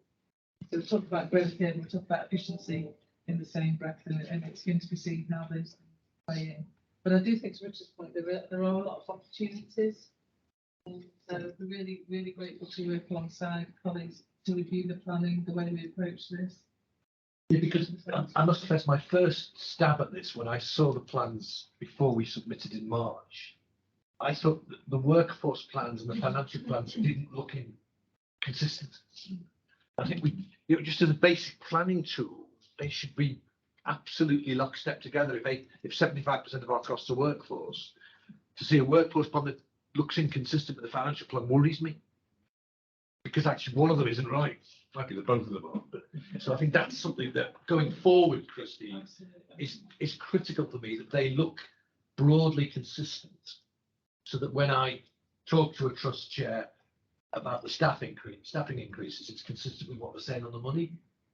They didn't look that at certain times of the year. But triangulating it on receipt of the plans is Correct. too late. It's too late this time of year. Exactly right. So we need to get that more right earlier on the grammar. Okay, that's helpful. Anything else in the workforce? Okay, the delivery plan. You're going to walk us through that. We're having a presentation on mental health as well within that. Is that right? We are. All I'm going to do is give you a quick update on the risk that we identified last time. Yeah. When we gave an informal presentation to the board, I identified 3 risks, and one was mental health. There's 3 objectives within there that we are not meeting. That Sarah's kindly agreed to give us an update on it. Hi, Sarah. Yeah. The request from the board was to have a deep dive on mental health, so that's what we're going to do this morning. The other 2 areas were the electives around 65 would be the free fine out. Kevin's already gone over that, so I wasn't proposing to do that again unless anybody has any queries about it. I'm happy to take any questions on that. But the other big area is improving our category 2 ambulance response time, and we've flagged that as a risk, not necessarily because we are a mile away from delivering on that, because we're currently at the end of March, we're 34 minutes 35 seconds. So we're not a mile away. And what's the target, remind us? 30 minutes. Okay, sorry, I wanted context. It's a 30-minute average, and we have improved. So last March in 22, we were at 50 minutes 49 seconds. So there has been improvements. The reason why I'm flagging this one is that it relies upon what you've referred to, Richard, around the system-wide response to this. We've got to look at primary care, we've got to look at step down virtual wards, we've got to look at discharge, same-day emergency admissions. We need to do all of that work, and it relies on every part of the system delivering. So whilst this may not seem a mile away, as we kind of sit here today, next year we're probably going to go back to 18 minutes. So we need to do the work this year to get us 30 at the least. And 18, which will probably be the target for next year, which is the original target pre-pandemic. So that's where we need to get to. So the work that we need to do as a system isn't insignificant. There's a lot of work to do around that, particularly around the transformation element. Yeah, and I think we're all, it's obvious to all, isn't it, that the ambulance waiting times is a product of a whole system. It's not a product of an ambulance service. And you're right, to hit that target requires a huge amount of work across a range. David. So the only positive in this, though, is that Joe and I have identified plenty to go at. Okay. So it's not as if we're at the end of, which stones do we look under to find this? And I was going to bring it up in the IPR, but we are part of an integrated framework with 2 other ICBs working with the ambulance service, because we can do our part. This is the challenge I've been putting back, because even if we put this in place, we're still reliant on an ambulance service that works across 3 ICBs. So we're strengthening the governance around that to also challenge the ambulance service to say, the 3 of us commission you. What do you do with regards to your staffing, your turnaround times? So that's just another element that needs to be considered alongside it. Okay. Yeah, and that is quite a big risk for us, because they obviously service the whole of Yorkshire, so there's schools from each area, and whilst I think our performance is generally good at the moment, if we look towards North Yorkshire, it's maybe not as good. So there's often a pull of the two between different areas. So that is a risk for us, and that's why I highlighted it, I suppose. The other area, and it's what she needs to alluded to, we've got a lot of variation across the system. I've talked about this before. So we've got some really good work on virtual ward, for instance, good work on Esther. And we just need to be able to share that really quickly through the Alliance and also now through the Operational Delivery Improvement Group. Because there's our opportunity to bring things together, really share what we're doing. So they were the only 3 areas I was going to pull out really and allow Sarah to concentrate on mental health. Yeah, really helpful. Sarah, do you want to talk us through mental health? Yeah. Hiya and welcome. Thank you very much. I'm Sarah Ball. I'm the Programme Director for Mental Health for the ICB. So thank you for inviting me today to just run through the mental health operational planning. Next slide, please, Mark. I think probably what I would like to say in terms of mental health is this is just an overview of the 6 operational planning metrics that we are tasked with out of the ICB's broader 31. So this is around perinatal mental health, access for children and young people, people accessing IAPT, which is now being rebranded to NHS Talking Therapies.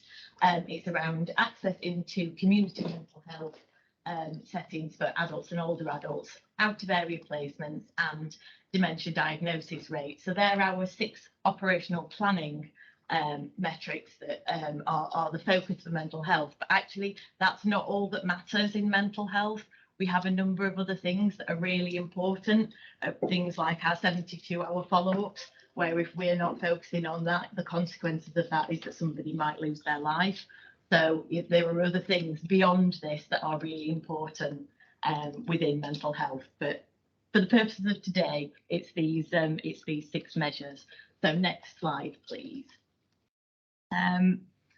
So this is just a brief overview of where we were at the end of the March submission. So with the system ICB level, we were planning to fail 4 of the 6 measures, with the exception of our community mental health service access and the recovery of the dementia diagnosis rate, which we were on plan to deliver. You'll see there's variability across the 4 places around where we were collectively achieving or not achieving that position. Next slide, please.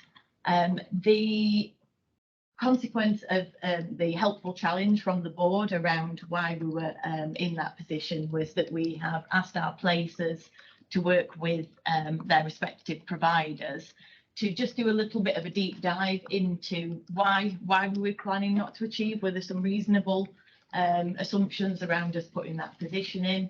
What can we do to mitigate against those and recover? What are the current waiting times for services? Actually, are we doing anything that's really good that we can share across so people can learn and pull up the position? And then are there any specific support requirements that the system needs? So if we could just pop on to the next slide. I think what I will say is on the 4 measures that we weren't looking to achieve, which is access to children and young people, perinatal, IAPT and out of area placements, these aren't South Yorkshire specific. These are all national measures that everyone is struggling with. But within South Yorkshire for children and young people, I think it just needs to be acknowledged that the demand post-COVID increased by 40%, which obviously then impacts on what we can do to deliver that service. There is much higher acuity in the patients that are presenting, and we're seeing really, really complex presentations, particularly around eating disorders. All of that context in mind, there were also some things that we've unpicked where actually some really, really practical things, we're just not flowing some of the data. So we're not actually capturing what everybody's doing. So the position is actually better than we're presenting back into national reporting. So some of the things that we can work through in terms of mitigations and challenges are around those. And again, lots of good work going on with voluntary and community sector partners to develop our mental health support teams in schools to try to help with some of those access issues. For our perinatal mental health services, I think it's important to acknowledge that there has been some historical underinvestment in those services, which partners are now looking to address. And we have had a number of recruitment gaps, which have led to issues in that particular arena. Next slide. So in terms of things that are challenging in IAPT and out of area placements, IAPT, it's nationally recognised that there are less people wanting to access IAPT, and that could be for a myriad of reasons. There are a lot of other services within that space now, so lots of work still to do. It is a national challenge, and another one that resonates is that workforce recruitment and retention creates issues with people accessing the service. Out of area placements, again, high patient acuity, it is a national risk, and it's been exacerbated by the pandemic. In South Yorkshire specific, we've got a huge programme of capital works ongoing at Sheffield Health and Social Care Trust, which does mean that some patients have to be appropriately placed out of area, but once they come to a close, our position should start to improve. The next couple of slides we'll probably just skip through because there's some are around the mitigations, and again some of this is very much around let's look at the data flows, let's look actually at are we closely monitoring what we're doing in terms of our performance throughout the year to step that up, where can we put additional investment, how can we help with recruitment, and that applies through all of the 4 areas. Do just want to highlight that there is some really good work going on in both places and the system. So I'll just pick out a couple of examples. So Barnsley, for example, have got a single point of contact for children and young people's emotional health and well-being that's bringing together all elements of children and young people's mental health to support the populations in Barnsley. CAMS in Doncaster have implemented clinic apps, and all of our places are expanding mental health support teams in schools. For perinatal mental health, really great work through the Light Peer Support Service, which is our voluntary community sector provider, and the Maternity Voices partnerships that really work into communities are always giving really positive feedback about patients who are able to access our perinatal and maternal mental health services at the moment. And the maternal mental health services is really expanding the offer that they're able to give into communities and strengthening those pathways for patients and families. IAPT, we've got some really strong dedicated communications roles, and again resonates earlier on with what people were saying about health inequalities, and really trying to reach into our communities to look at how can we engage with people to make sure that they're accessing services when they need to. Out of area placements, I think hands up, we're not going to achieve this target. The target is 0.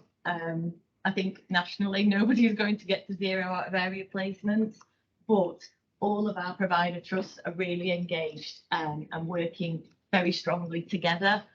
So we've got flow days in place where we're bringing all of the provider trusts together, talk around the challenges, how we can help each other.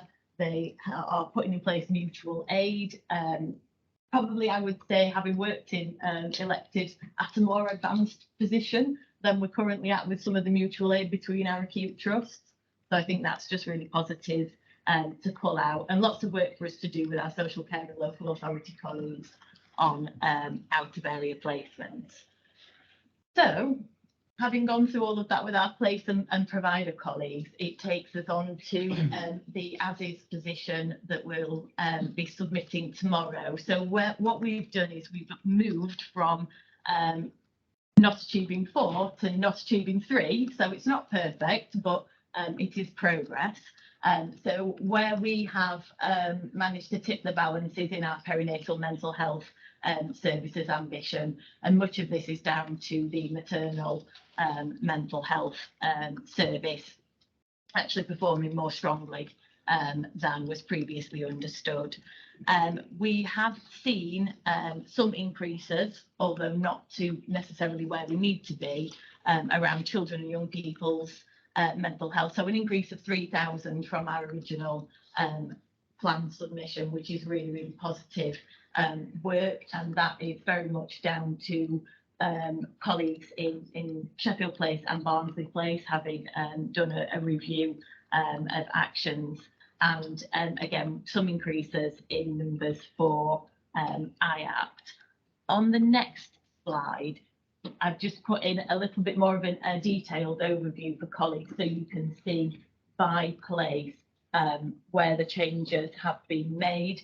RDash in particular have been really ambitious in what they want to achieve, so I think we need to just recognise that. So we've seen quite a number of changes across Rotherham and Doncaster, and you'll see there are some places where we haven't seen any change in trajectories. But I think what is really important to highlight, and this isn't to call any particular place out, but we stand or we fall together as a system. So part of this is us understanding actually who in our system needs the most help, so that we can collectively work on things so that we hopefully stand together, not fall together. And then just my last slide is just around things that we think we'd like to get sponsorship from the board around in terms of helping us to achieve the mental health ambitions. So some of this is probably looking to Kieran's team for a little bit more help in terms of data flows and analysis. Continued support for the voice of mental health in national and regional level. I would just around that pick up the financial position and the interesting offer for more money to support elective waiting lists, but actually we've got people waiting 2 years for an autism diagnosis. There's no highlight on that. Where's the extra funding for that? So it's that voice for us at that level. Help for our provider collaboratives around bed stock reviews, a real focus on learning disabilities and autism. Everyone seems to really want to work on health inequalities.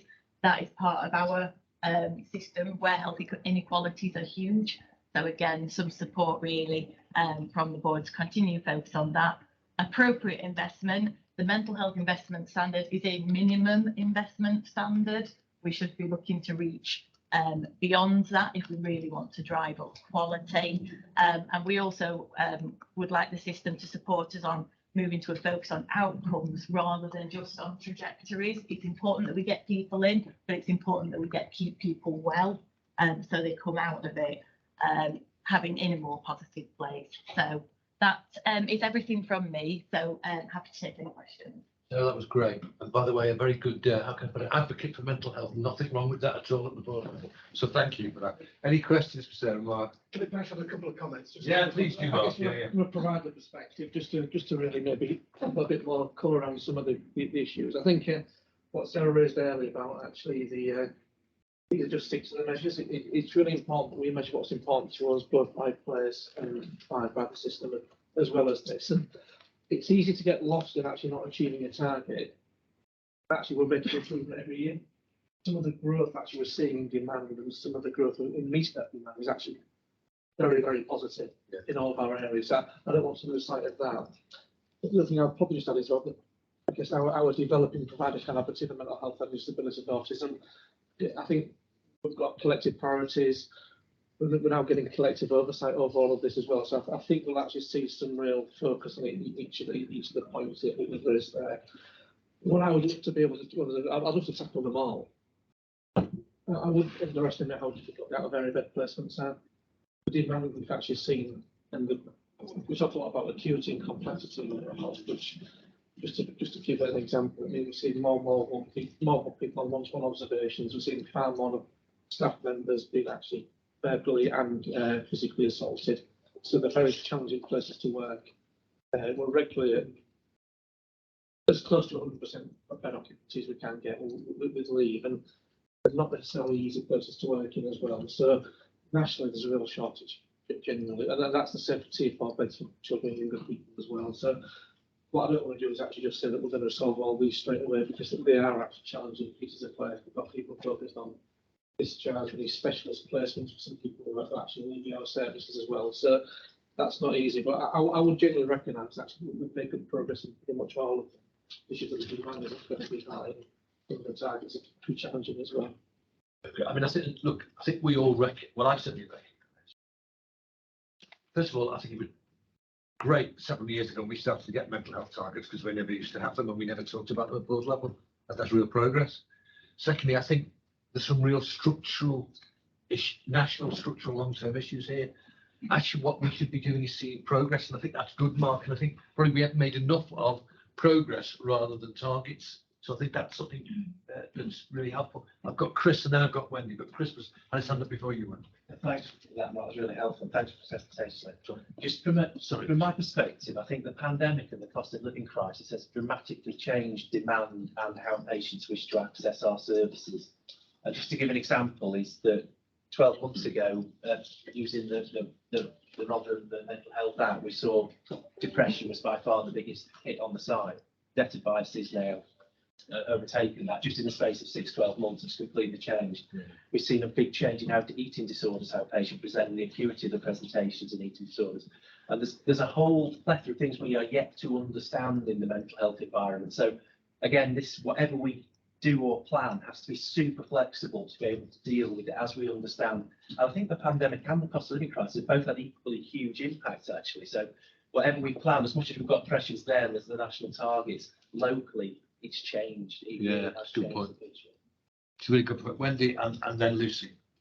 I did want to dive out a little bit on the importance of outcomes orientated work really, and I think it's really, really significant. Of course, we have to pay attention to that set of bustings on the slide, but for me, it's really important that as an MHLDA community, and I use that in the broader sense, an MHLDA community, that we own and design our own outcomes framework for MHLDA, to have regard for that, and that we hold ourselves to account, and we will need to draw on support from Kieran and the crew to help us to get there. But we've got that task and finish work up and running now, haven't we? That's on its way. It's determined it's going to crack that, because we have too many examples of data being shared with us. We share it out, and then people don't recognise it, and we've got to stop that, because we cannot continue on in that vein, because we need to have confidence in the plans and our lines of inquiry around improvement and development.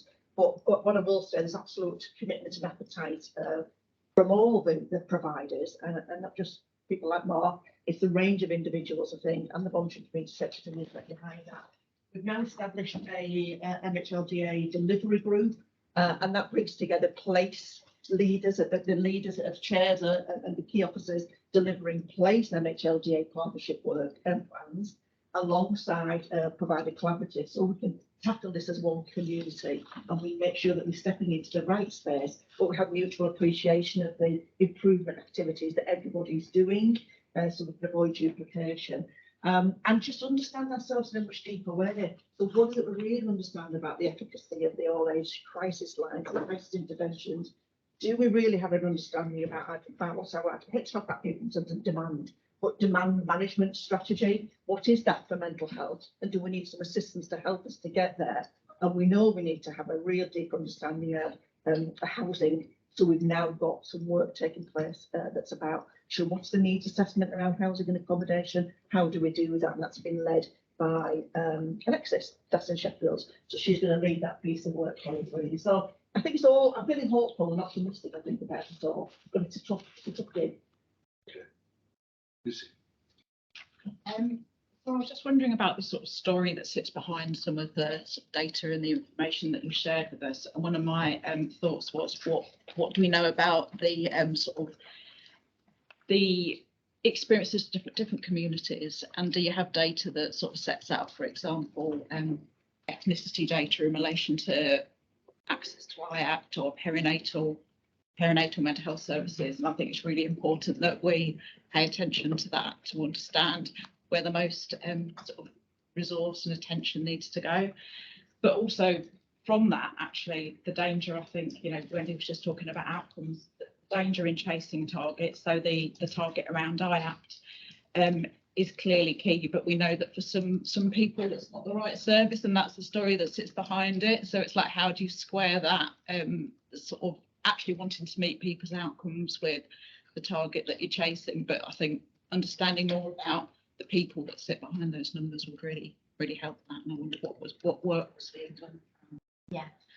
So on most of the mental health measures, we are able to dive deeper into it. So particularly the IAPT data set is a very rich one, and we look at a number of things. So ethnicity is one, older adults, access, whether you have people with particular vulnerabilities, veterans, and people wanting to access those services. I think the data is not as rich across all of mental health services, but as part of our ICB work programme, we've got a commitment really to looking at the core 20+5 communities and trying to look at all of those different elements and where the focus needs to be to do more targeted work into communities.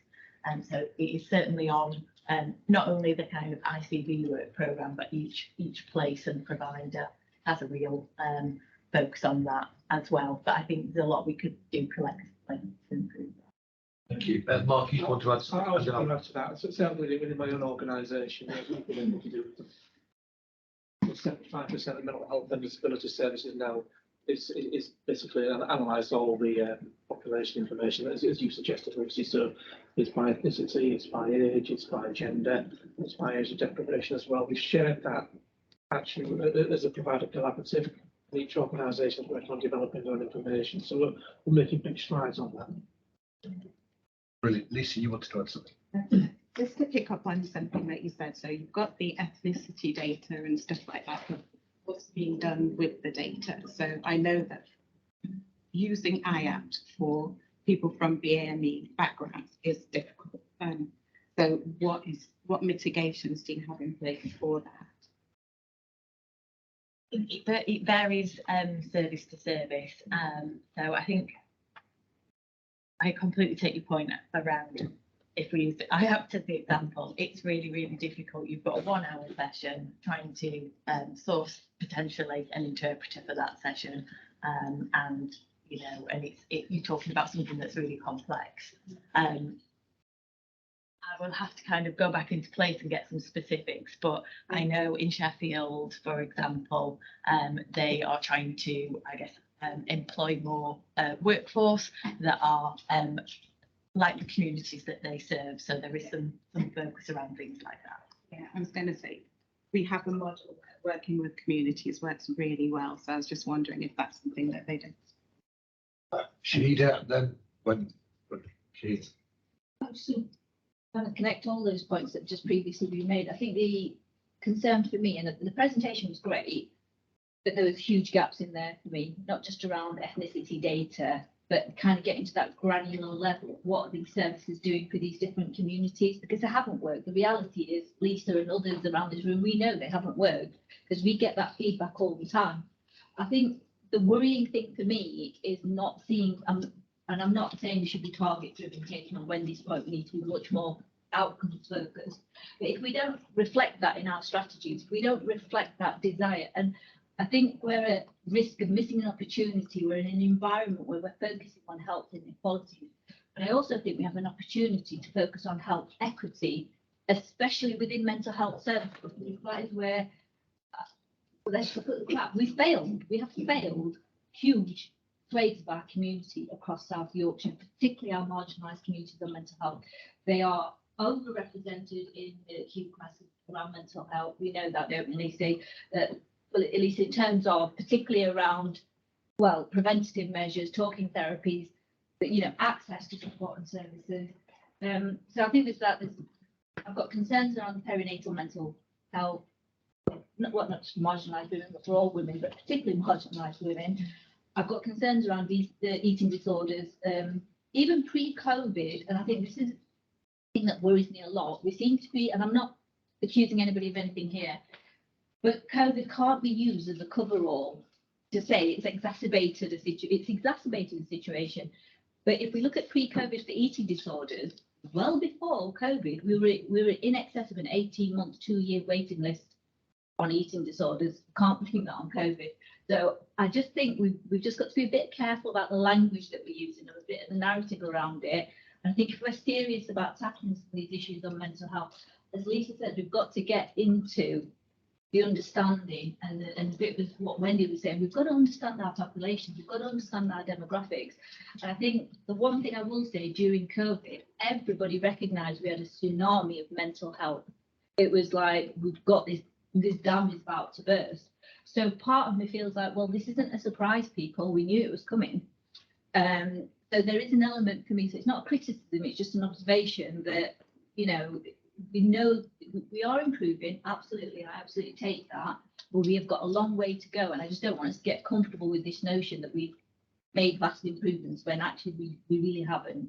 So yes, no, really welcome the challenge, and I completely agree. I think sometimes there's not enough focus on, yes, things have improved, but there is a huge way to go, and we're not serving our populations if we're not addressing their mental ill health. So no, really welcome the challenge. We speak for Wendy. I'm going to agree with you. Clearly, I'm going to agree with you. There's so much more for us to do in this space, and we need to own it together alongside our partners that aren't in the room today. It cannot just be a health. Clearly, it's not an NHS leadership aspect in this sort of space. So it's beholden upon us all to get behind, I think, the NHLGA programme. And there is just something, isn't there, about we get pots of money, don't we? We get pots of money gifted to us. It's about other gifts sometimes, but anyway, pots of money to recruit to 10 of these, or to fund one of those, or 5 of them. And I think sometimes we have to step away from that, haven't we? And ask some fundamental questions, which are, what is it we're understanding about the efficacy of early help offers? What we're understanding about the efficacy of step-up offers? And take a much more rounded approach to understanding that more deeply with and alongside beneficiaries or potential beneficiaries of that service. And I think that's the ask for us all, isn't it? How do we really, really understand that in a much richer way? Because I think at the minute we report on stuff, lines of this and that and the other, and actually we do need to step away from it and just really, really understand it much more deeply. And thereafter then to have confidence in the improvement actions that we need to take. It's just that. And on a really positive note, if we don't do that, we're then also doing a disservice to service providers and provision out there that is providing really good services, because we're not getting the real story. Because I'm just thinking about in terms of the voluntary community social enterprise sector, some of the community-led mental health support and provision out there is absolutely brilliant. But because we're not doing exactly what Wendy's saying about getting that real understanding, depth of understanding, we're then not investing in the right places. We're not pulling out that information that says we need to do more of that actually. But we're not creating that space to do that. So I just think we just need to widen the space a little bit about understanding. Good, sure. Sarah, thank you for that. As you see, you've prompted a real discussion at the board. I think there was something as well about returning to this as a board, about a broader discussion on mental health and how effective it is. This started off, if you remember, as we're not sure we're hitting the mental health targets, actually came into something much richer, actually, which was really helpful. So Sarah, thank you very much for your time. Good to see you. Thank you for that discussion. What I'm going to do is take chairman's action and take a break now, back at 12 o'clock, which is 9 minutes by my clock. I do not want to shout to you in 8.5 minutes time. And for subsequent presenters, can we finish by 1? I know people have got further meetings to go to. Okay. I wasn't looking at you, Will. But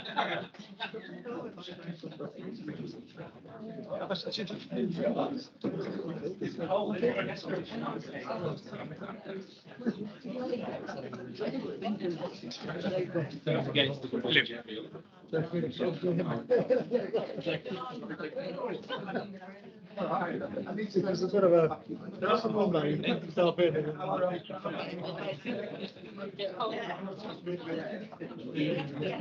I know.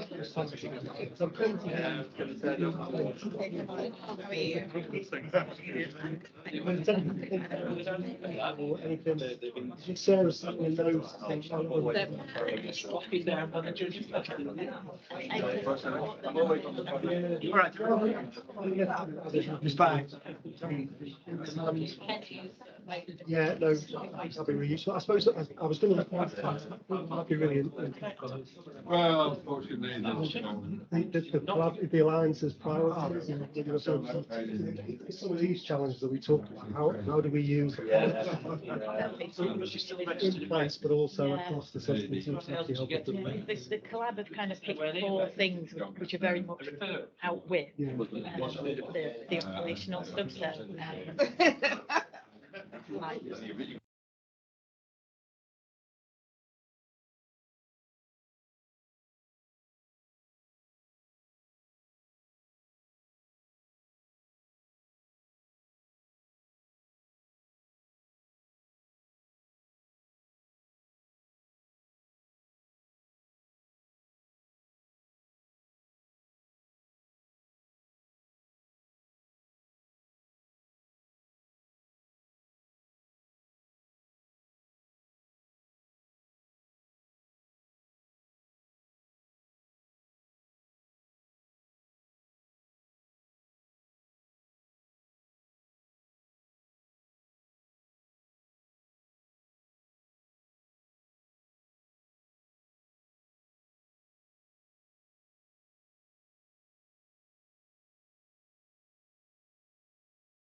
Can we restart, please? I've talked to a number of them, so we're going to slightly change what we're going to do to make sure we hit the time. Agenda item 10, will the 5-year jump forward plan? Can I have that one? Yes. Yeah, I didn't say how long you've got, but you can start. So there is a very comprehensive paper. Yeah, I'll take it, but I would like to pull out some key points.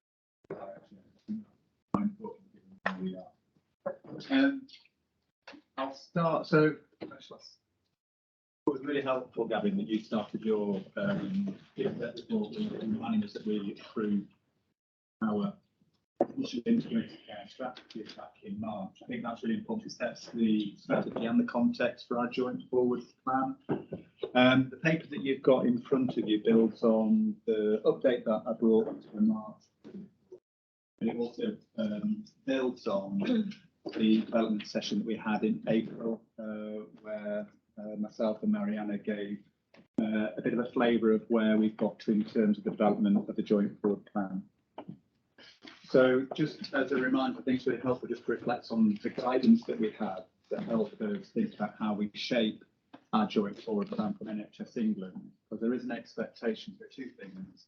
One, that our joint forward plan does reflect what we've set out in our integrated care strategy, our 5-year strategy, and also that it reflects that which is in the 31 priorities that are set out in the integration funding guidance.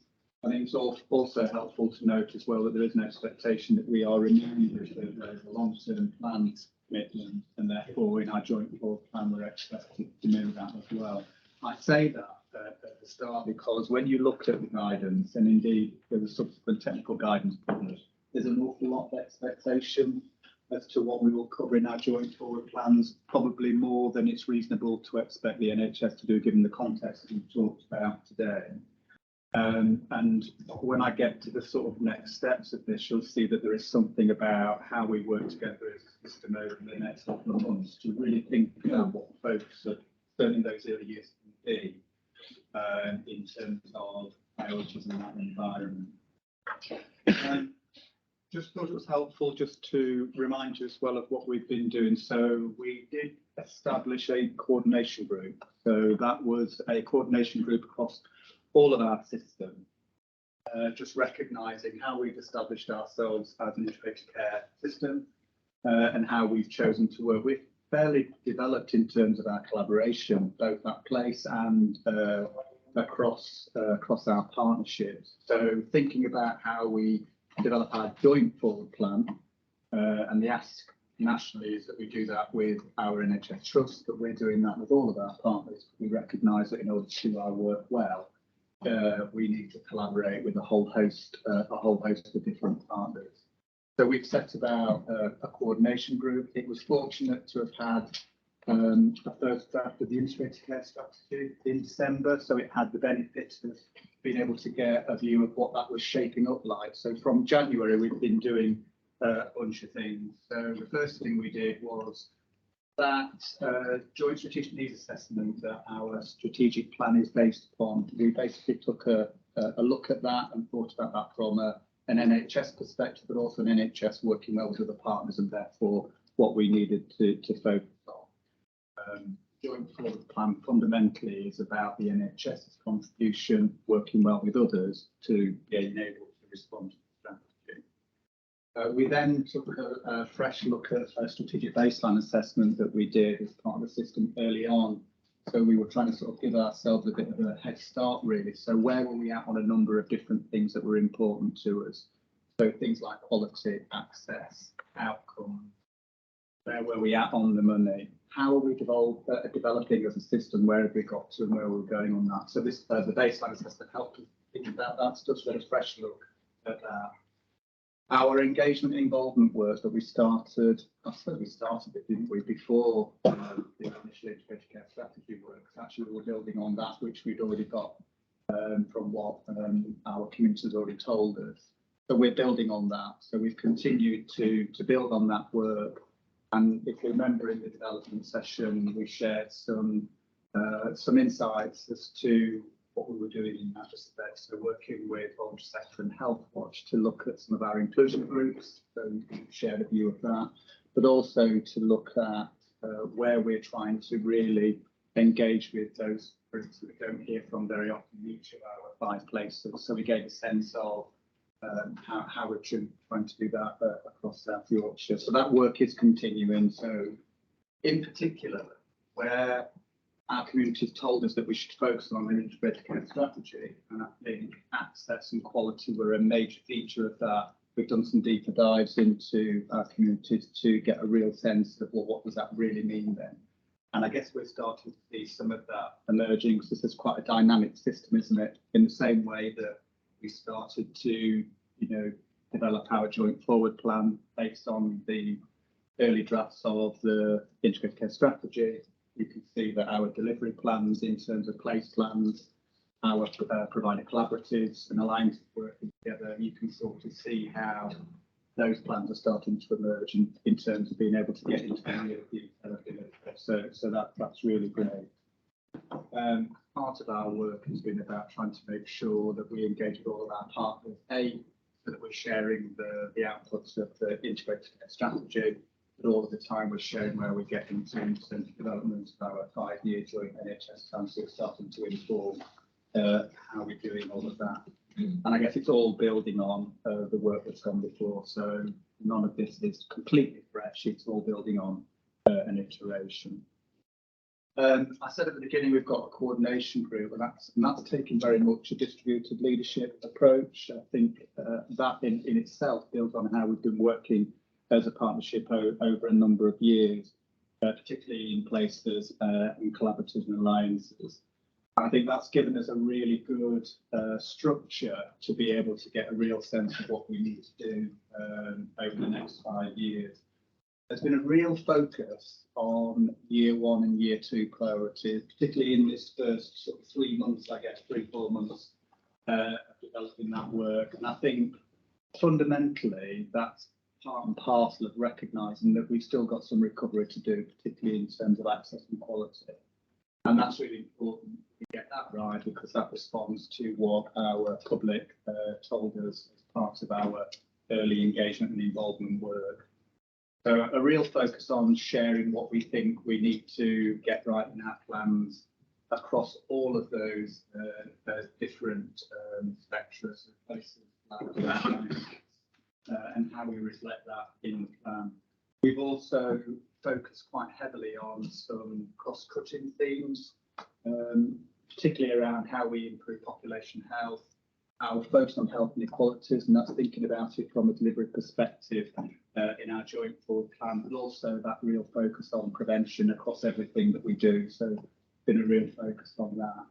There's also been a real focus on a small number of our enablers, so workforce being pretty essential to that, but also digital data and innovation being a huge focus. So really thinking of that as some real key focuses for us within our plan. So just sort of that, I'm just trying to give a flavour of the kind of things that have really helped us get to what we started to sort of share both within the paper, but also within the development session in terms of a bit of a working draft in terms of the shape of what the joint forward plan is starting to look like.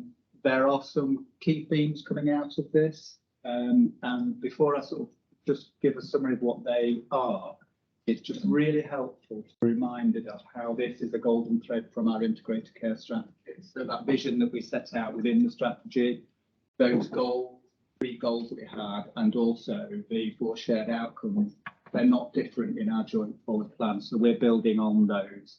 So in terms of that vision of everyone in our diverse community living happy, healthier life for longer, actually everything that we do is trying to contribute to that. And similarly, in terms of those goals around healthy and longer life, fairer outcomes for all, and access to quality health and wellbeing support and care, what we're doing within the joint forward plan should be contributing to that as well. And therefore, when we think about what the build on looks like in terms of that dashboard, those success metrics that we started to establish, that work is continuing. now we're starting to hone in on what the priorities look like within the joint forward plan to enable us to build an add-on to that, so it becomes a whole dashboard for the system, and therefore we're really clear on what those success measures or outcome measures look like, the priorities that we think are important in South Yorkshire as part of our joint forward plan as well. So the emerging strategic objectives that are coming out probably won't be a surprise, because they kind of mirror what we've been hearing today actually, and what we've been reflecting. So that relentless focus on reducing health inequalities is clear, a clear priority for us, and also having a prevention first NHS. But of course, we say that, but actually what we really mean is how we work well with others. So prevention first being part of everything that we do. The second priority, which I know I'm labouring this, I think it's really important for our public, is that improved access and quality through transformation. I'm labouring it because it's continuing to be a really, really strong theme that comes from all of our engagement work. The third focus is around supporting and developing our entire workforce. So not surprisingly, and particularly given all that we're trying to achieve, actually our work, what we are is our workforce. We are we're a people system, people organisation, so a massive focus on that. And then how we work in partnership and collaboration. So we've set ourselves up as a system based on 4 places, collaborators and alliances. If we look back to our governance, our arrangements, the way that we work, it's all about collaboration. So that is seen to be a real feature of how we will really solve some of the challenges that we've got over the coming years. And then we've got digital data and innovation as a focus, and also making the best use of resources in its broadest sense. And making use of best resources connects back really well with how we make sure that we target our resources to where there's most need as well. And I think it was really great hearing some of that within the updates that we had from our place, particularly around what we're doing around health inequalities. So just gives you a flavour of the strategic priorities that are coming out. There is clearly detailed work that sets out some of the tangible deliverables that we're going to focus on. And they cover a whole host of different priorities. So we've heard an update from the deep dive from mental health this morning to get a real sense of how that's shaping up. That is all the themes. So year 1 and year 2 will be a heavy focus on improving population health, prevention health inequalities across everything that we do. It will also have a real focus on that timely access to care and support, as well as improving quality. There's no doubt that will be a very strong feature. Our place partnerships are currently updating their health and care plans. I've included that as an appendix in the paper just so you can get a sense of how they're shaping up. And it's important to note as well that our collaborative alliances themselves are reflecting on the integrated care strategy and the opportunity within the joint forward plan as well, and developing some service specific clinical strategies that I think will really help us. In terms of the next 2 months, so the expectation is that by the end of June, we will have a final draft of our joint forward plan. There is something about, I think Richard, you referenced it. I think there's a bit of a sort of step change, I think, in terms of thinking, because the context is changing all of the time, about how we make sure that we're taking the opportunity as well as the challenge to really reflect on the early priorities that we put into the plan, to think about the transformation opportunity. Because I think we've got an opportunity in this 5-year plan, haven't we, to really think about the challenges that we have been set out for just in this year, and the things that we are doing, and getting greater confidence that they're going to have the impact that we expect them to have. So if we've got to focus on health inequalities and prevention, what do we think that means to how care is delivered in South Yorkshire, not only today but over the medium and longer term? And therefore there's an opportunity for us as a system to really think about that and how we start to articulate some of that within the plan. I think from an integrated care board's perspective, I think that helps us have a bit more of a future look so that we can actually articulate what our thoughts and expectations are as an integrated care board to give some shape to the delivery of health and care across South Yorkshire. To help us work through some of that, we're going to have a couple of development sessions. So we updated our system leadership executive on this back in April. Part of that is to make sure that we're keeping all of our system partners involved and engaged in the work and have the opportunity to shape it. But there's also something in this latter stage, for these next 2 months, how do we think about some of those big challenges that are there for us, how we work together as a system, but also how we think about that in the context of the medium and longer term ambition that we can set out in the joint forward plan. So there's an opportunity for us to do that both in May and June. In terms of next steps, and I will finish at that point here, there is a relentless focus on continuing to engage and involve. Now that won't end even at the end of our joint forward planning. We'll still have further work, further detail to do. So it will be a continuum throughout until we need to stop, and that's unlikely because we'll need to continue to engage. That work will continue. The system development sessions will help us do a number of things as I've outlined. They'll also help us hone in on what those absolute year one priorities should be. So yes, it's the 31 operational priorities, but it's what within those and how we build a level of confidence around what we think they're going to deliver for us, particularly in the changing economy. We've established as part of this next phase a data intelligence task and finish group. So Kieran set that up in meets this week, and that's to really help us put some greater clarity and focus and intelligence in some of our priorities so it can actually build on the confidence that we've got around some of the deliverables as well. And it might answer a number of other questions for us, particularly where there's some question marks around some of our planning assumptions. I think some in mental health will highlight just earlier. We're also going to build on the financial strategy for this year and where we've got to for this year so we can actually have a bit of a further forward look. I think it'd be really helpful for us to do that, whatever that outlook looks like, but also to try and make sure that anything that we are expecting or have ambitions around, they fit with the financial outlook as well. It's really good to come and be able to do that. I mentioned the work that we've done on the integrated care strategy around the dashboard.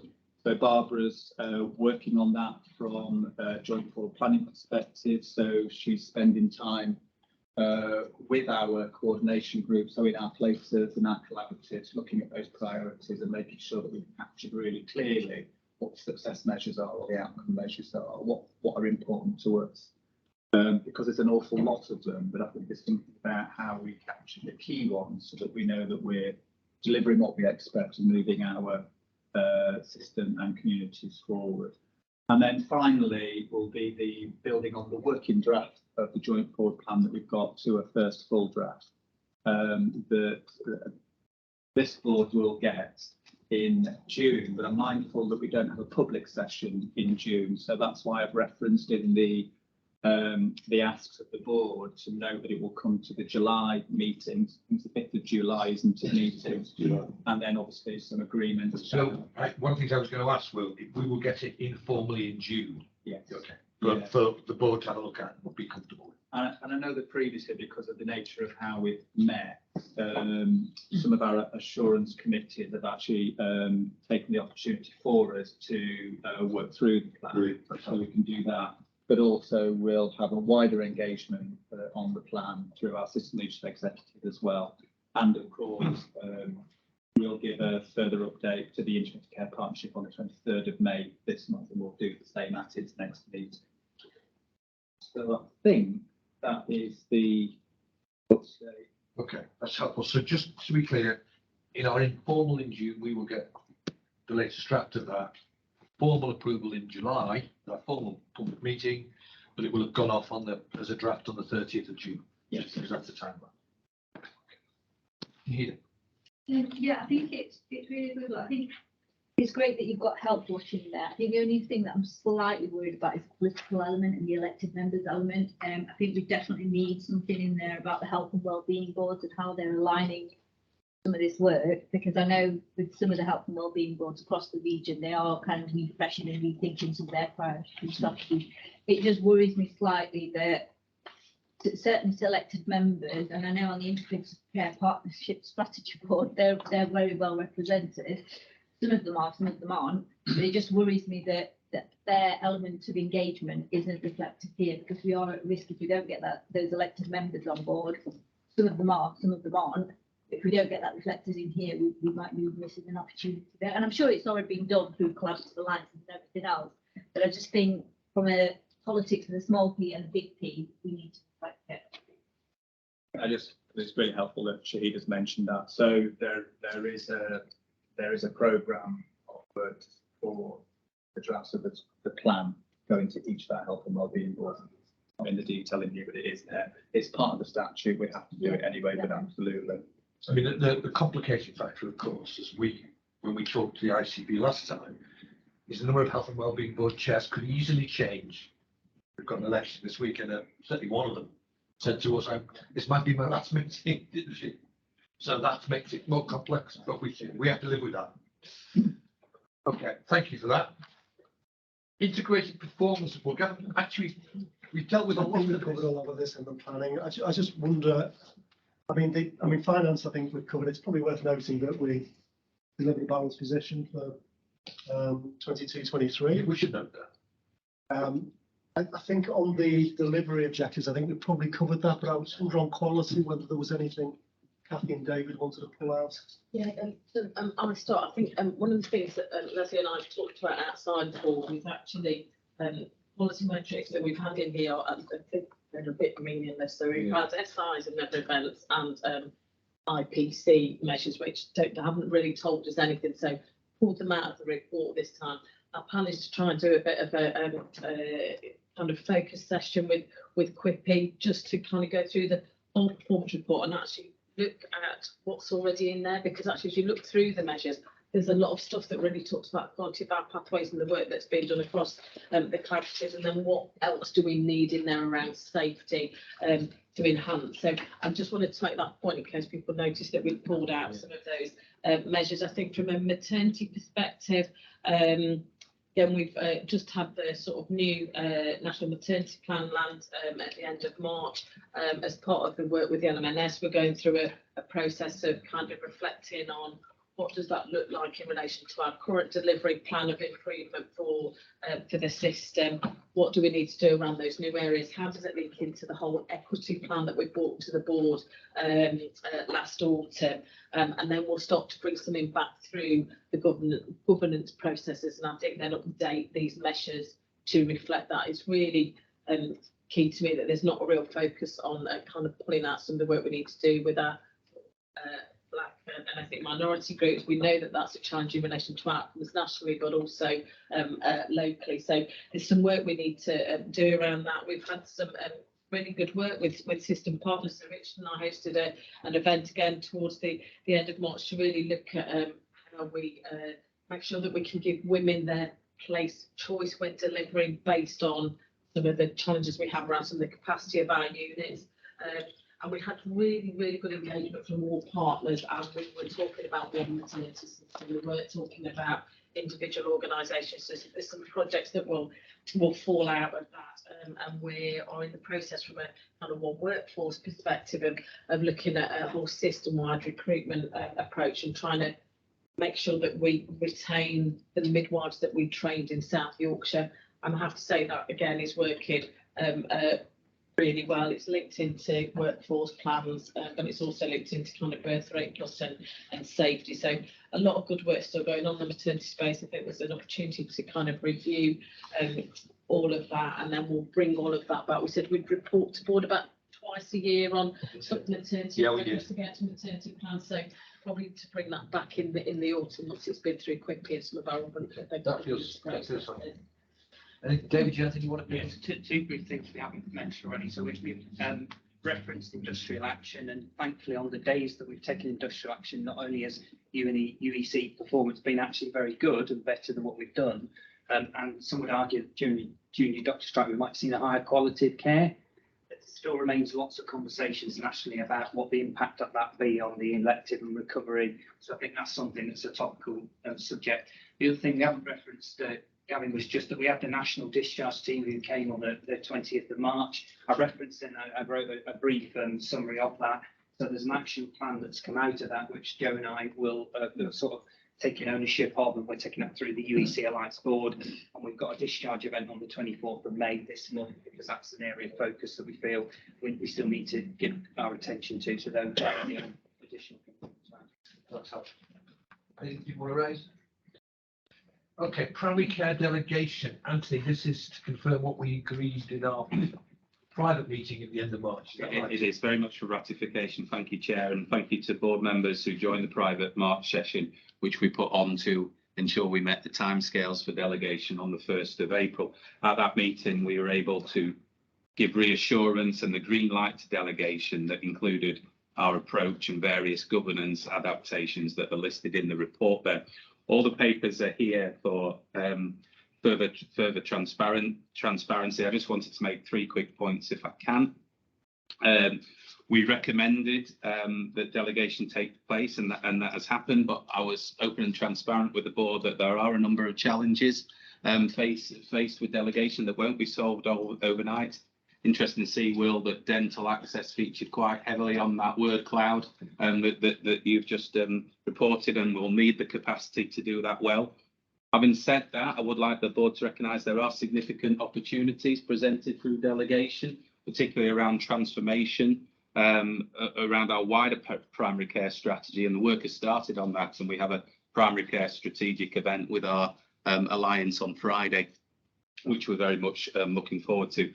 And then the final point, Chair, is that this is a continual process of raising awareness and intelligence around those 3 delegated areas. It's been a learning exercise for me, and happy to put on any future board development sessions for further awareness events around pharmacy, optometry and dentistry, if board members would find that helpful. That might be helpful. We're also having a look in a future informal about our board subcommittee arrangements, and I think we need to pick that up as well as part of that work. Yeah. In terms of how we will get assurance of board vote. Anthony, thank you. People come through that just for noting. Okay, staff survey, Christine. Thanks, Chair. I'm just wondering, Piers, the reason this is verbal is because we only had the people at Arts and Culture Committee meeting last